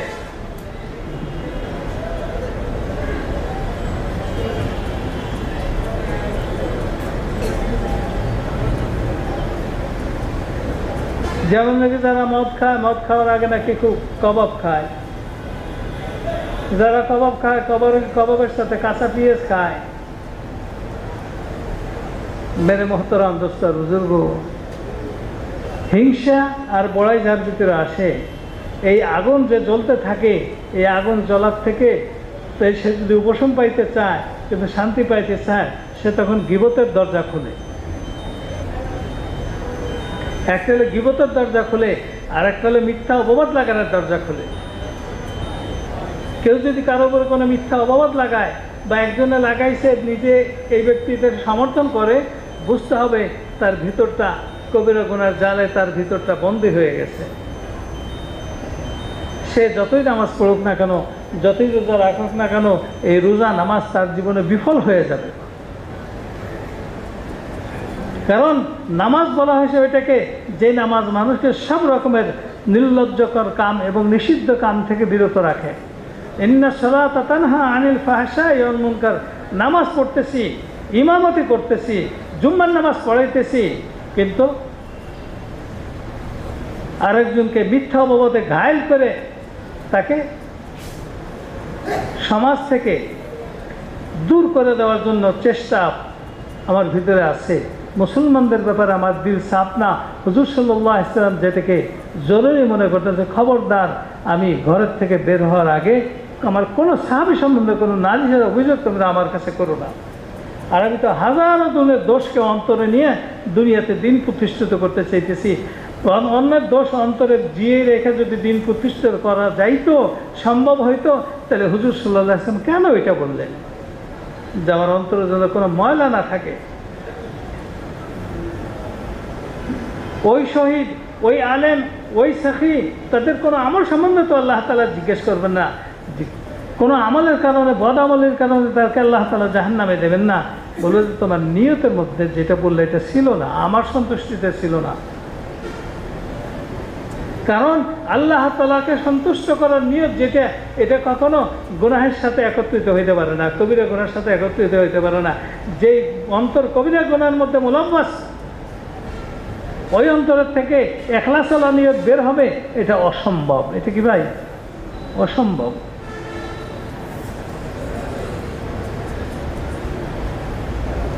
তাই শেখ সাদী রহমতুল্লাহ বলছেন, ভাই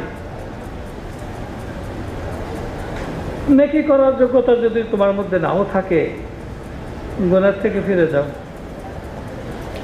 নিজের উপরে নিজে জাহান্নামের আগুন জ্বালাইও না।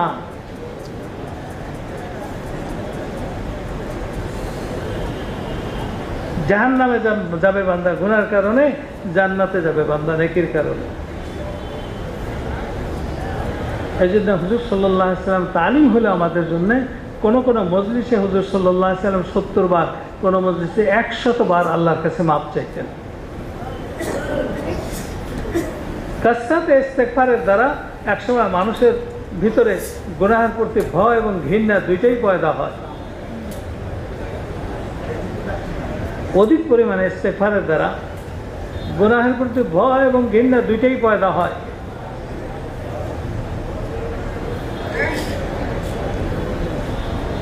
মেরে মোহতারাম দোস্ত আর বুজুর্গ, এই জন্য নিজের জীবনের কারগুজারি একজন ভালো আলেম তার কাছে যাই শোনাই, যার আমলও ভালো, এলেমও ভালো, তার কাছে শোনাই, গোপন না করে কিছু। তখন কোনটা ভালো কোনটা মন্দ উনি বলে দিবেন, কোনটা ভালো কোনটা মন্দ উনি বলে দিবেন। কিন্তু আমাদের সমস্যা হলো যে তবলিগ করাটা অত সমস্যা না, ওলামাদের কাছে যাওয়াটাকে আমরা সমস্যা মনে করি। এটা আমাদের পছন্দ না। এখন পর্যন্ত আমরা অন্তর থেকে আলেম ওলামাদেরকে শ্রদ্ধা করা শিখি নেই। যতদিন পর্যন্ত অন্তর থেকে আলেম ওলামাদেরকে শ্রদ্ধা করা না শিখবো, এতদিন পর্যন্ত আমার অন্তরের ব্যাপারে ইতমিনান হইতে পারবো না যে মুনাফিকি মুক্ত হয়েছে কি হয়েছে না। কারণ ওলামাদের প্রতি কত বিদ্বেষ যদি থাকে, নিশ্চিতভাবে সে খালেস মুনাফিক। বিদ্বেষ আছে কি নাই এটা তো প্রমাণ করতে হবে তার কাছে যেয়ে। কাছে না গেলে বুঝবো কেমনে? কাছে না গেলে বোঝা যাবে না। ওলামাদের সাথে যদি আমাদের সম্পর্ক ঠিক মতো থাকতো, ওলামারা কোথায় থাকে? চিড়িয়াখানা, জাদুঘরে, কোথায় থাকে? মসজিদে থাকে, মাদ্রাসায় থাকে। ওলামাদের কাছে যাওয়া আসা থাকলে মাদ্রাসায় আমার যাওয়া আসা হইতো, মাদ্রাসায় কি হইতো? যাওয়া আসা হইতো। মাদ্রাসায় যাওয়া আসা হইলে মাদ্রাসার তশকিলও আমরা করতে পারতাম। মাদ্রাসার মধ্যে একটা অংশ হলো দাওরা হাদিসে যারা পড়ে তারা, আমরা যে তশকিল করতে পারতেছি না, এটা প্রমাণ হলো যে আমরা মাদ্রাসাতে যাই না। আমরা মাদ্রাসাতে কী করি না? যাই না। আর না তো মাদ্রাসায় কারা পড়ে? আমাদেরই ভাই, ছোট ভাই, আমাদেরই ভাতিজা, আমাদেরই মামাতো ভাই, আমাদেরই চাচাতো ভাই, আমাদেরই খালাতো ভাই, আমাদেরই ফুফাতো ভাই, না তো তাদের সন্তানেরা। আত্মীয়তার সম্পর্ক ছাড়া কি কেউ আছে? কেউ নাই। পাওয়া যাবে না যে কোনো রকমের কোনো আত্মীয়তার সম্পর্ক নাই, এরকম পাওয়া যাবে না। আছে। যদি তাদের সাথে সম্পর্ক থাকতো, মাদ্রাসার সাথে সম্পর্ক হইতো, মাদ্রাসার সাথে সম্পর্ক হইলে আজকে আমাদের এই ওলামাদের খরুজের লাইনে এই দুর্বলতাটা থাকতো না। 32,000 আলেম ফারেক হয়েছে গত বছর, মাত্র 410 জন সালের জন্য আসছে। 410 জন সালের জন্য আসছে। নিজেকে আমাদের সান্নিধ্য থেকে দূরে রাখতে রাখতে আজকে আমাদের নতিজা জাহের হয়ে গেছে। এই জন্য মেরে মোহতারাম দোস্ত আর বুজুর্গ, ওই রকম না হই, দেখতে দেখায় আসলে না, বন ধুন্দুল না হই, তেলাকুচ না হই।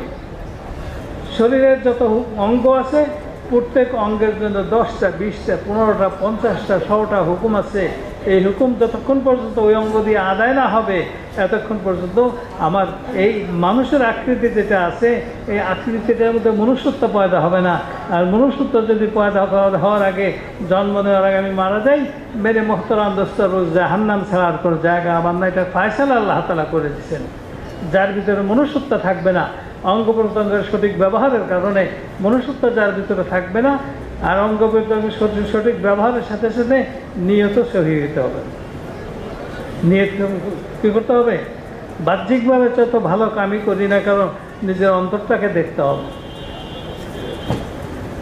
অন্তরকে যাচাই করার একটা আলামত হলো কোনো মানুষকে বিপদে পড়তে দেখলে আমার কাছে আনন্দ লাগে না দুঃখ লাগে। চাই বিপদে নিজের কারণে পড়ুক, চাই বিপদে আরেকজনের দুশ্মনের কারণে পড়ুক, যে কোনো কারণে পড়ুক, আমার আনন্দ লাগে না আমার কষ্ট লাগে? যদি মেরে মোহতারাম দোস্ত আমার কষ্ট লাগে তাহলে বুঝতে হবে যে আমার ভিতরে দিনের একটা জিনিস আমার ভিতরে ঢুকছে, সেটা হলো আর দিন ও আন্নাসিহা। দিন হলো খায়ের কাহির নাম। দিন কি? খায়ের কাহির নাম। তার বিপদ দেখে আমার কষ্ট লাগতেছে। মেরে মোহতারাম দোস্ত আর বুজুর্গ, বিপদ দেখে, কারো বিপদ দেখে যদি আমার কষ্ট না লাগে, আমি আনন্দিত হই, আমি আনন্দিত হই, অথবা কোনো উপলব্ধি আমার কাছে না থাকে, তো মেরে মোহতারাম দোস্ত বুজুর্গ বুঝতে হবে যে আল্লাহর কাছে এখনও আমি মানুষ হিসেবে পরিচিত হইতে পারিনি। কারণ দিনের জন্য একটা হুকুম ছিল, দিলে অন্তরের জন্য একটা হুকুম ছিল যে অন্তরে যেমন সবসময় খায়ের জজবা থাকে। খায়ের কি থাকে? খায়ের জজবা থাকে। হযরত আব্দুল্লাহ বিন মাসউদ রাদিয়াল্লাহু তাআলা আনহু মওতের সময় তো দূরের কথা, জীবিত অবস্থায় কোনোদিন কারো কাছে হাত পাতেন নাই।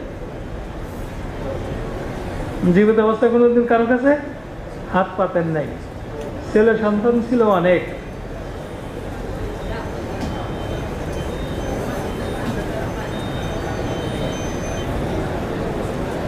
অসুস্থ হয়ে পড়লেন, যে অসুস্থতায় উনি দুনিয়া থেকে বিদায় নিয়ে গেলেন। ওসমান রাদিয়াল্লাহু তাআলা আনহু পরেশান হয়ে গেলেন। কি হয়ে গেলেন?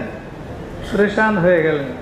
উনি চিন্তা করলেন, ভাই আব্দুল্লাহ বিন মাসউদ বাঁচা আছে, আমরা বাঁচা আছি, আমরা সকলেই হুজুর সাল্লাল্লাহু আলাইহি ওয়াসাল্লামের সাহাবী, মোটামুটি কাছাকাছি বয়সের, আমাদের মধ্যে প্রথম যুগের মুসলমান হওয়ার কারণে একটা সম্পর্ক আছে, কাছাকাছি বয়স হওয়ার কারণে একটা সম্পর্ক আছে, নবীর সাথে আমার আত্মীয়তা আছে। আব্দুল্লাহ বিন মাসউদের সম্পর্ক নবীর সাথে পরিবারের সদস্যদের মতো। নানাবিধ কারণে উনি অস্থির হয়ে গেলেন যে আর ওনার ছেলে সন্তানদের সাথে আমার অতখানি সম্পর্ক নাই। আব্দুল্লাহ বিন মাসউদ যদি মারা যায়, তার তো বাহ্যিকভাবে কোনো সম্পদ নাই, তার ছেলে সন্তানগুলোর কি হবে? এই চিন্তা উনি নিজেকে আর সংযত রাখতে পারলেন না। খবর নিলেন ছেলে মেয়ে নাতি নাতপুর কতজন আছে, হিসাব জানলেন, নিলেন। তারপরে এক একজনের জন্য আলাদা আলাদা পোটলা বানাইলেন, দেড়হাম দেনারে, স্বর্ণের টাকা রূপার টাকা দিয়া পোটলা বানাইলেন। এত পরিমাণে দিলেন এক এক পোটলার মধ্যে যে 60-70 বছর পর্যন্ত যদি বাঁচে তাহলে আর কিছু লাগবে না। নাতিটা যদি 70 বছর বাঁচে তাতেও আর কিছু করা লাগবে না। ছেলেটা যদি 30 বছর বাঁচে তাতেও আর কিছু করা লাগবে না। স্ত্রী যদি ওনার পরে 5 বছরও বাঁচে তাতেও তার আর কিছু করা লাগবে না।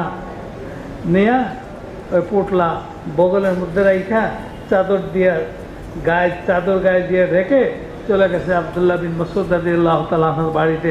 আব্দুল্লাহ বিন মাসউদ রাদিয়াল্লাহু তাআলা আনহু হুজুর সাল্লাল্লাহু আলাইহি ওয়াসাল্লামের কাছে বড় দামি মানুষ ছিলেন, যার কারণে সবাই ওনাকে মহব্বত করতেন। মানুষ দলে দলে আসতেছে যাইতেছে, খোঁজ খবর নিতেছে, হালকিকে জানতেছে। আব্দুল্লাহ বিন মাসউদ অসুস্থ, হযরত ওসমান গেলেন। তখনও কিছু মানুষ বসা ছিল, বললেন যে ভাই আমি ওনার সাথে একটু নির্জনে দুটা কথা বলতে চেয়েছিলাম। হযরত ওসমানের মতো মানুষ যদি একটু সুযোগ চায় তো দেবে না? আপনারা দিতেন না? হ্যাঁ, আপনারাও তো ভালো মানুষ, আপনারাও দিতেন। সব চলে গেল। হযরত ওসমান রাদিয়াল্লাহু তাআলা আনহু হাল হকিকত জিজ্ঞেস করে বললেন যে, ভাই আব্দুল্লাহ, এই আমি আপনার জন্য কিছু হাদিয়া নিয়ে আসছি, আপনার জন্য কিছু হাদিয়া আনছি, মেহরবানি করে আপনি হাদিয়াটা গ্রহণ করেন। আর আপনার ছেলে সন্তান যারা আছে তাদের সবার জন্য আলাদা আলাদা আছে। আপনি যদি এটা গ্রহণ করেন তা আপনি মালিক হয়ে যাবেন। এরপর যদি আপনি মারা যান তা আপনার সন্তানের আপনার মিরাজ পাবে। কী পাবে? মিরাজ পাবে। তারা মানুষের কাছে ছোটো হলো না, যাতে মানুষের জায়গাত খায়, মানুষের ক্ষেত্রে খায়, মানুষের কাছে চাইয়া খায়, এরকম কথা শুনতে হবে না, এরকম পরিস্থিতির সম্মুখীন হইতে হবে না। আপনার মিরাজ পাবে এবং তারা যেটা পেয়ে যাবে এটাতে তাদের সংসার ভালোভাবে চলতে পারবে। কেন গেছে? আর দিন ও আন্নাসিহা, দিন সরাসরি খায়ের নাম।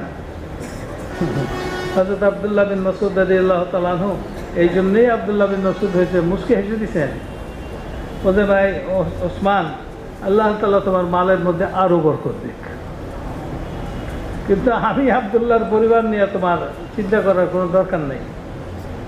কারণ যেদিন থেকে আমি শুনছি সূরা আকাশ যে ঘরে পড়ে ওই ঘরে কোনো দিন না খাওয়া ঢোকে না, ওই দিন থেকে আমার ঘরের সবাইকে সূরা আকাশ আমি শিখাই দিছি। যারা পড়তে পারে তারা সবাই সূরা আকাশ শিখছে এবং তারা সকলেই মাগরিবের পরে পড়ে। মেরে মোহতারাম দোস্ত বুজুর্গ, হযরত ওসমান রাদিয়াল্লাহু তাআলা আনহু যেহেতু দিনদার ছিলেন, এই জন্য খায়ের জজবায় ওনাকে বাধ্য করেছে হযরত আব্দুল্লাহ বিন মাসউদ রাদিয়াল্লাহু তাআলা আনহুর জন্য সাহায্যের পোটলা নিয়ে যেতে, সহমর্মিতার পোটলা নিয়ে যেতে, এবং চিন্তা করছেন যে আব্দুল্লাহ বিন মাসউদের সন্তানরা যেন মানুষের কাছে ছোটো না হয়, তারা যেন অপমানিত না হয়, মানুষের সামনে তাদের হাত ফেলতে না হয়, হাত পাততে না হয়। মেরে মোহতারাম দোস্ত বুজুর্গ, আমাদের মধ্যে কি ওই জজবাটা আছে যে অমুক মুসলমান, একজন মুসলমান যেন অপমানিত না হয়, জলিল না হয়? কোনো ভুল যদি সে করে থাকে ওটার জন্য শাস্তি দেওয়া, শান্তি দেওয়া মালিক আল্লাহ তাআলা। কিন্তু আমাকে আমি কোনো মুসলমানকে অপমান করব না, কেউ যদি অপমান করে তাহলে আমি করতে দেব না। এটা হলো ঈমানের আকীদার একটা শর্ত। আকীদার কি একটা শর্ত।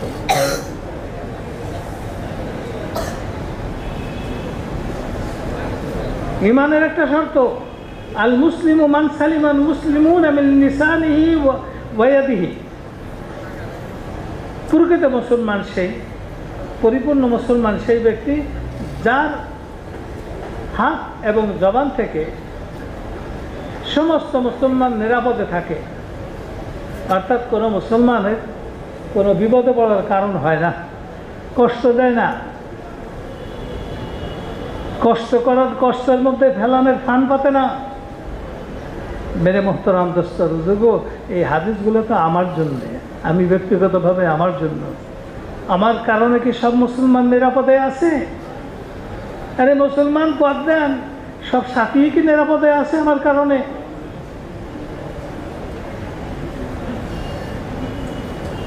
যদি না থেকে থাকে তো মেরে মোহতারাম দোস্ত বুজুর্গ, আমি এখনো পরিপূর্ণ মুসলমান হইনি, আমি এখনো পরিপূর্ণ মুসলমান হয়নি। তো মেরে মোহতারাম দোস্ত বুজুর্গ, সমস্যার তো শেষ নেই, কিন্তু সমাধান অল্প জিনিসের মধ্যেই রয়েছে।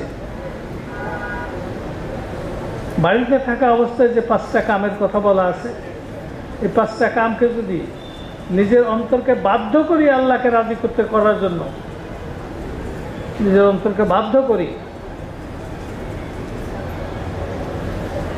দিনকে যদি নিজের স্বার্থে ব্যবহার না করি, তবলিগকে নিজের স্বার্থে ব্যবহার না করি, নিজের যে পুরানা হওয়ার মাকাম আছে মাকামকে নিজের স্বার্থের জন্য ব্যবহার না করি, তো মেরে মোহতারাম দোস্ত বুজুর্গ, আল্লাহ তাআলা আমাদের রোজানা কামের মধ্যে জান পয়দা করে দিবেন, যে জান আমাকে সঠিক রাস্তার দিকে টেনে নিয়ে যাবে।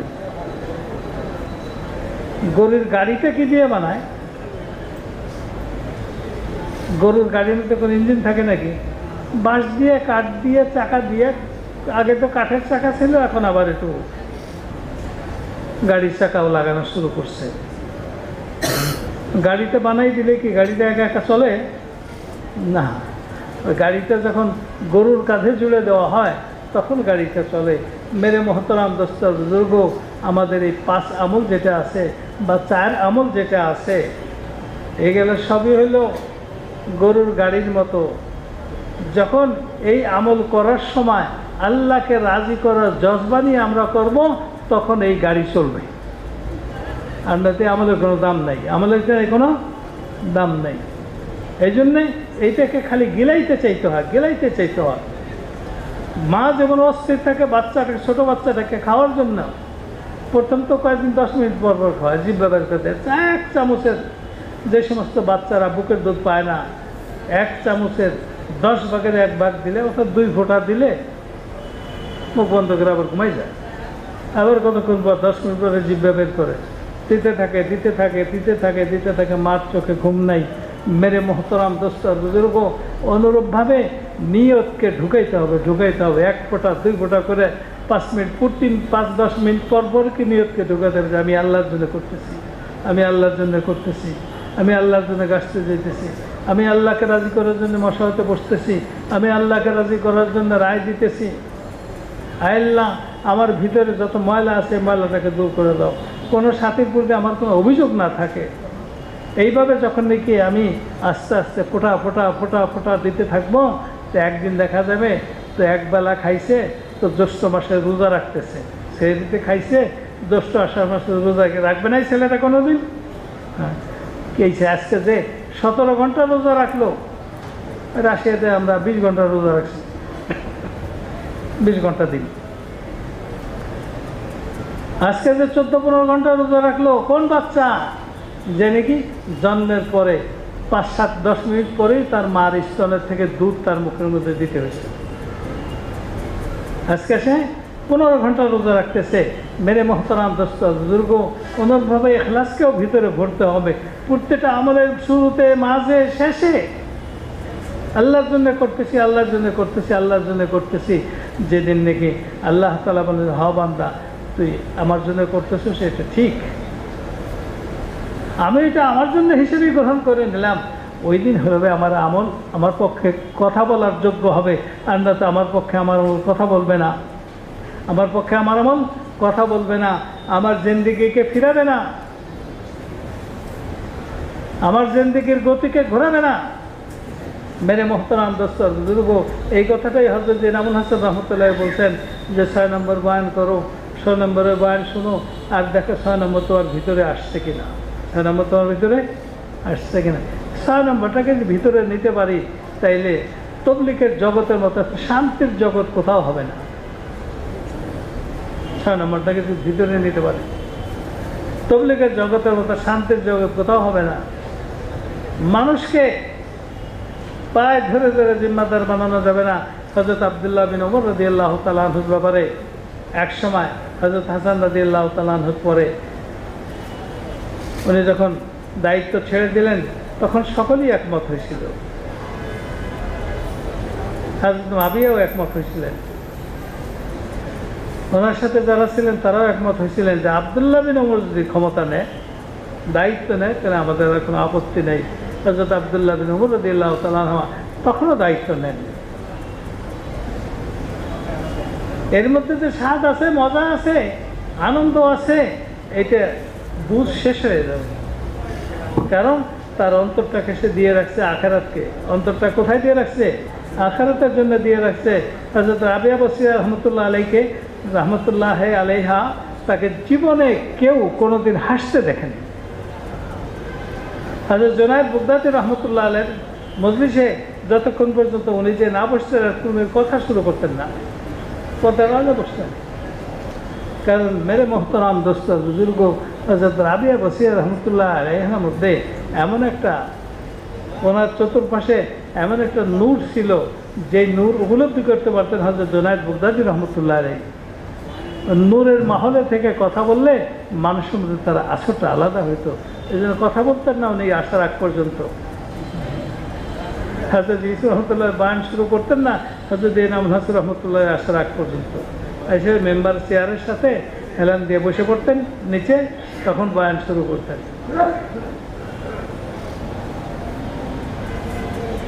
একবার হযরত এনামুল হাসান রহমতুল্লাহ দুইবার অসুস্থ হয়েছিলেন। একবার 1.5 বছর পর্যন্ত অসুখ হয়েছে, কান্দালা চলে গেছিলেন, আবার 6 মাস পর্যন্ত। এরপরে একবার ওনাকে খবর দিয়ে আনা হলো সাহারানপুরে। সেগুলোতে হযরত মাওলানা জাকারিয়া রহমতুল্লাহ আলাইহি আসলেন। আসার পর অনেক কথাবার্তা হইল। ওই সময় ভূপালে যাওয়ার কথা ছিল ইজতেমায়, হযরত ইউসুফ রহমতুল্লাহ আলাইহি যাবেন, কিন্তু হযরত ইউসুফ বললেন যে ভাই এনাম যদি না যায় তাহলে আমি যাবো না। আর সবাই বলে যে আপনি না গেলে ইজতেমা কি হবে? কি হবে তা জানি না, কি হবে তা জানি। কারণ মেরে মোহতারাম দোস্ত বুজুর্গ, হযরত এনামুল হাসান রহমতুল্লাহ আলাইহির পাশে থাকলে বায়ানের যে খোরাক হইতো, বায়ানের মধ্যে যে শক্তি হইতো, এই শক্তিটা উনি পাইতেছিলেন না, শক্তিটা উনি পাইতেছিলেন।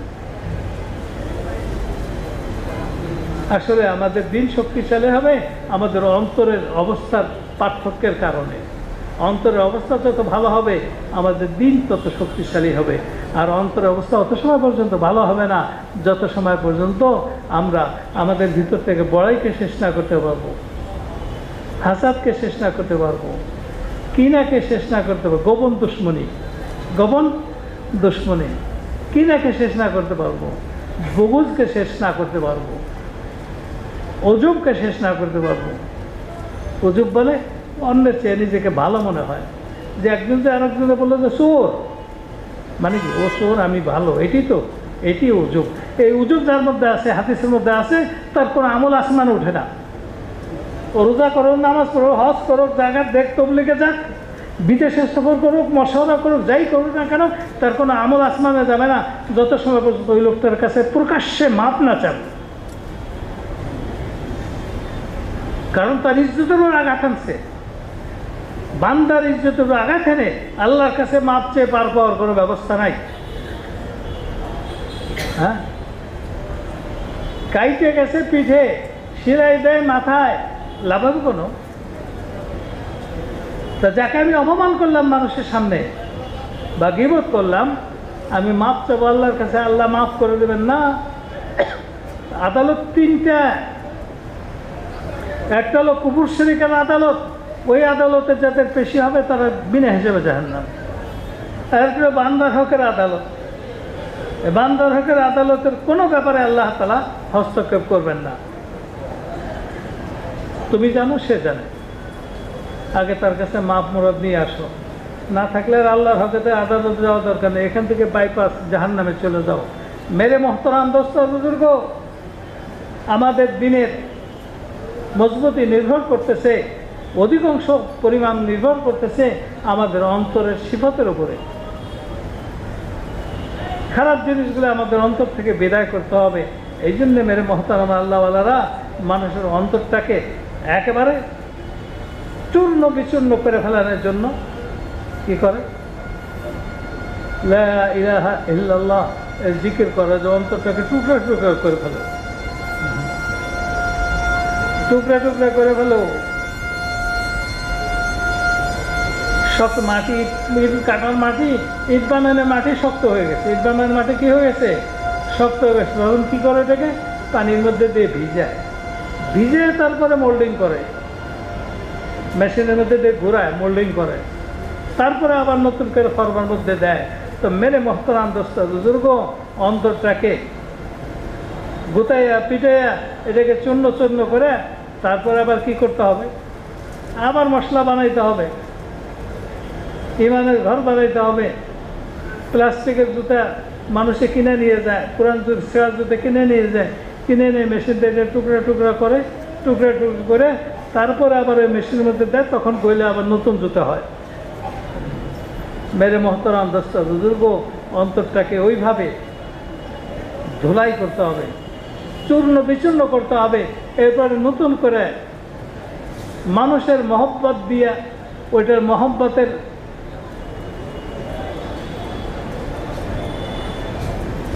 উপাদান দিয়ে ওইটাকে মাখাইতে হবে, আল্লাহর ভয়ের উপাদান দিয়ে মাখাইতে হবে।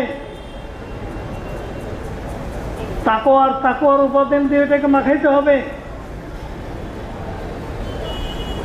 ইবাদত উপর দাওয়াম সবসময় করার উপাদান দিয়ে এটাকে মাখাইতে হবে। নিজেকে ছোট মনে করার উপাদান দিয়ে এটাকে মাখাইতে মশলা বানাইতে হবে।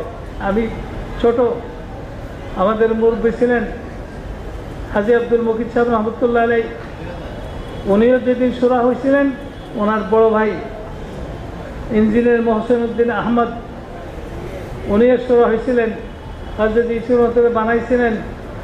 উনি দাদাভাই হিসেবে মশহুর ছিলেন। ও রাজশাহী বিআইটিসিতে ছিল, এখন তো রুয়েট হয়ে গেছে।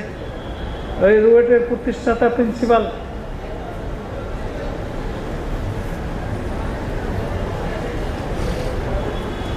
উনি বলতেন যে একরামুল মুসলিমিন এই নাম্বারের মাকসাদ হলো অন্তরের মধ্যে এই কথাটা বসানো,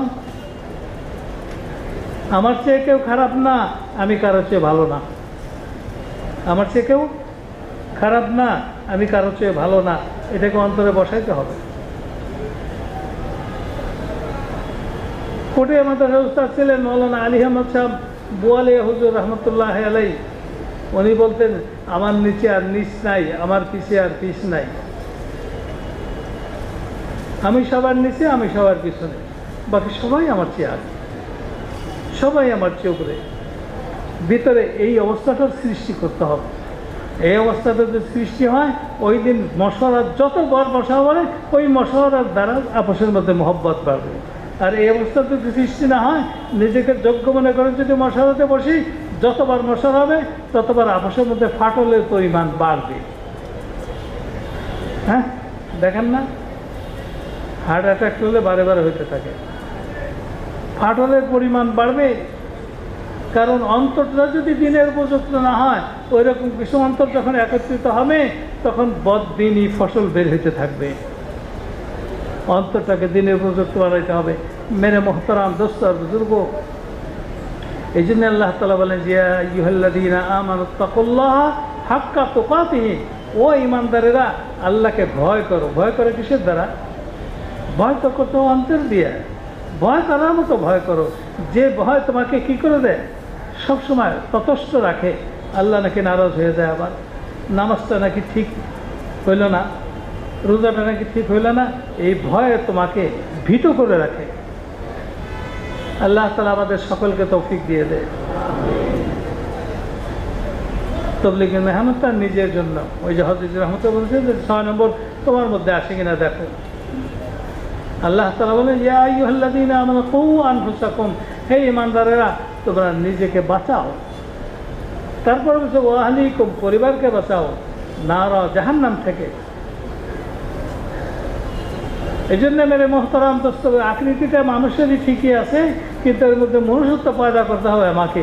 মনুষ্যত্ব পয়দা করার জন্য আমার শরীরের সাথে যত রকমের গোপনের প্রকাশ্যে যত অঙ্গ আছে, এই অঙ্গগুলোর জন্য হুকুম কী কী, এই হুকুম আদায় করার তরিকা কী কী, এটা জানতে হবে। হুকুমগুলো আদায় করতে হবে একমাত্র আল্লাহকে রাজি করা জজবায়, তখনই আমি প্রকৃতপক্ষে মানুষ হব। আর মানুষের জন্য আল্লাহ তাআলা জান্নাত বানাইছেন। আর না তো দুনিয়াতে আমরা যত পশু দেখতেছি, পশুদের সংখ্যা ওর চেয়ে আরও বেশি আছে। কিছু মানুষও পশুদের সাথে যে মিলবে, উলাইকা কাল আনআম, এই মানুষ আকৃতির মানুষগুলা এগুলা পশুর মতো, বালহুম আদল, বরং তারা পশু চেয়ে নিকৃষ্ট। ওরা কারা? উলাইকা হুমুল গাফিলুন, সুন্নত শরীয়ত সম্বন্ধে, সুন্নত শরীয়ত থেকে যারা অমনোযোগী, তারাই হলো এই পশু, নতুন পশুগুলা। আল্লাহ তাআলা আমাদেরকে হেফাজত করে। এই জন্য হলো আল্লাহর রাস্তাতে যেতে হয়, নিজেকে সুপর্দ করতে হয় উসুলের সামনে, খুরুজের উসুলের সামনে, নিজেকে সুপর্দ করতে হয় মশওয়ারার সামনে, নিজেকে সুপর্দ করতে হয় জিম্মাদারের সামনে, যাতে করে আমার ভিতরে পশুত্ব আস্তে আস্তে শেষ হয়ে যায়। যাবো তো আল্লাহর রাস্তাতে ইনশাআল্লাহ। কি বলেন?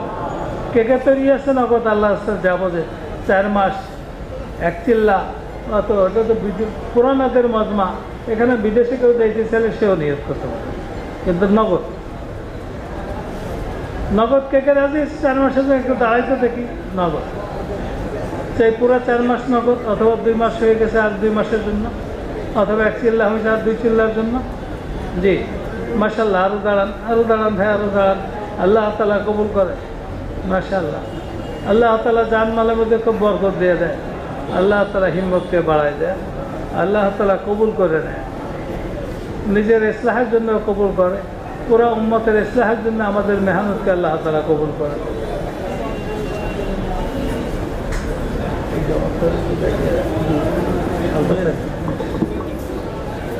ভাই মেহরবানি করে একটু বসি ভাই, বসে একটু হালকা বানাইতে অল্প সময় দাওয়াত দিই, কথা বলি। হযরত ওনারা যে কথাগুলো বলছেন হুজুর, সেই কথাগুলো দাওয়াত দিই, অল্প সময় দাওয়াত দিই ভাই। ভাই একটু মেহরবানি করে তার সঙ্গে ভাই আমরা সবাই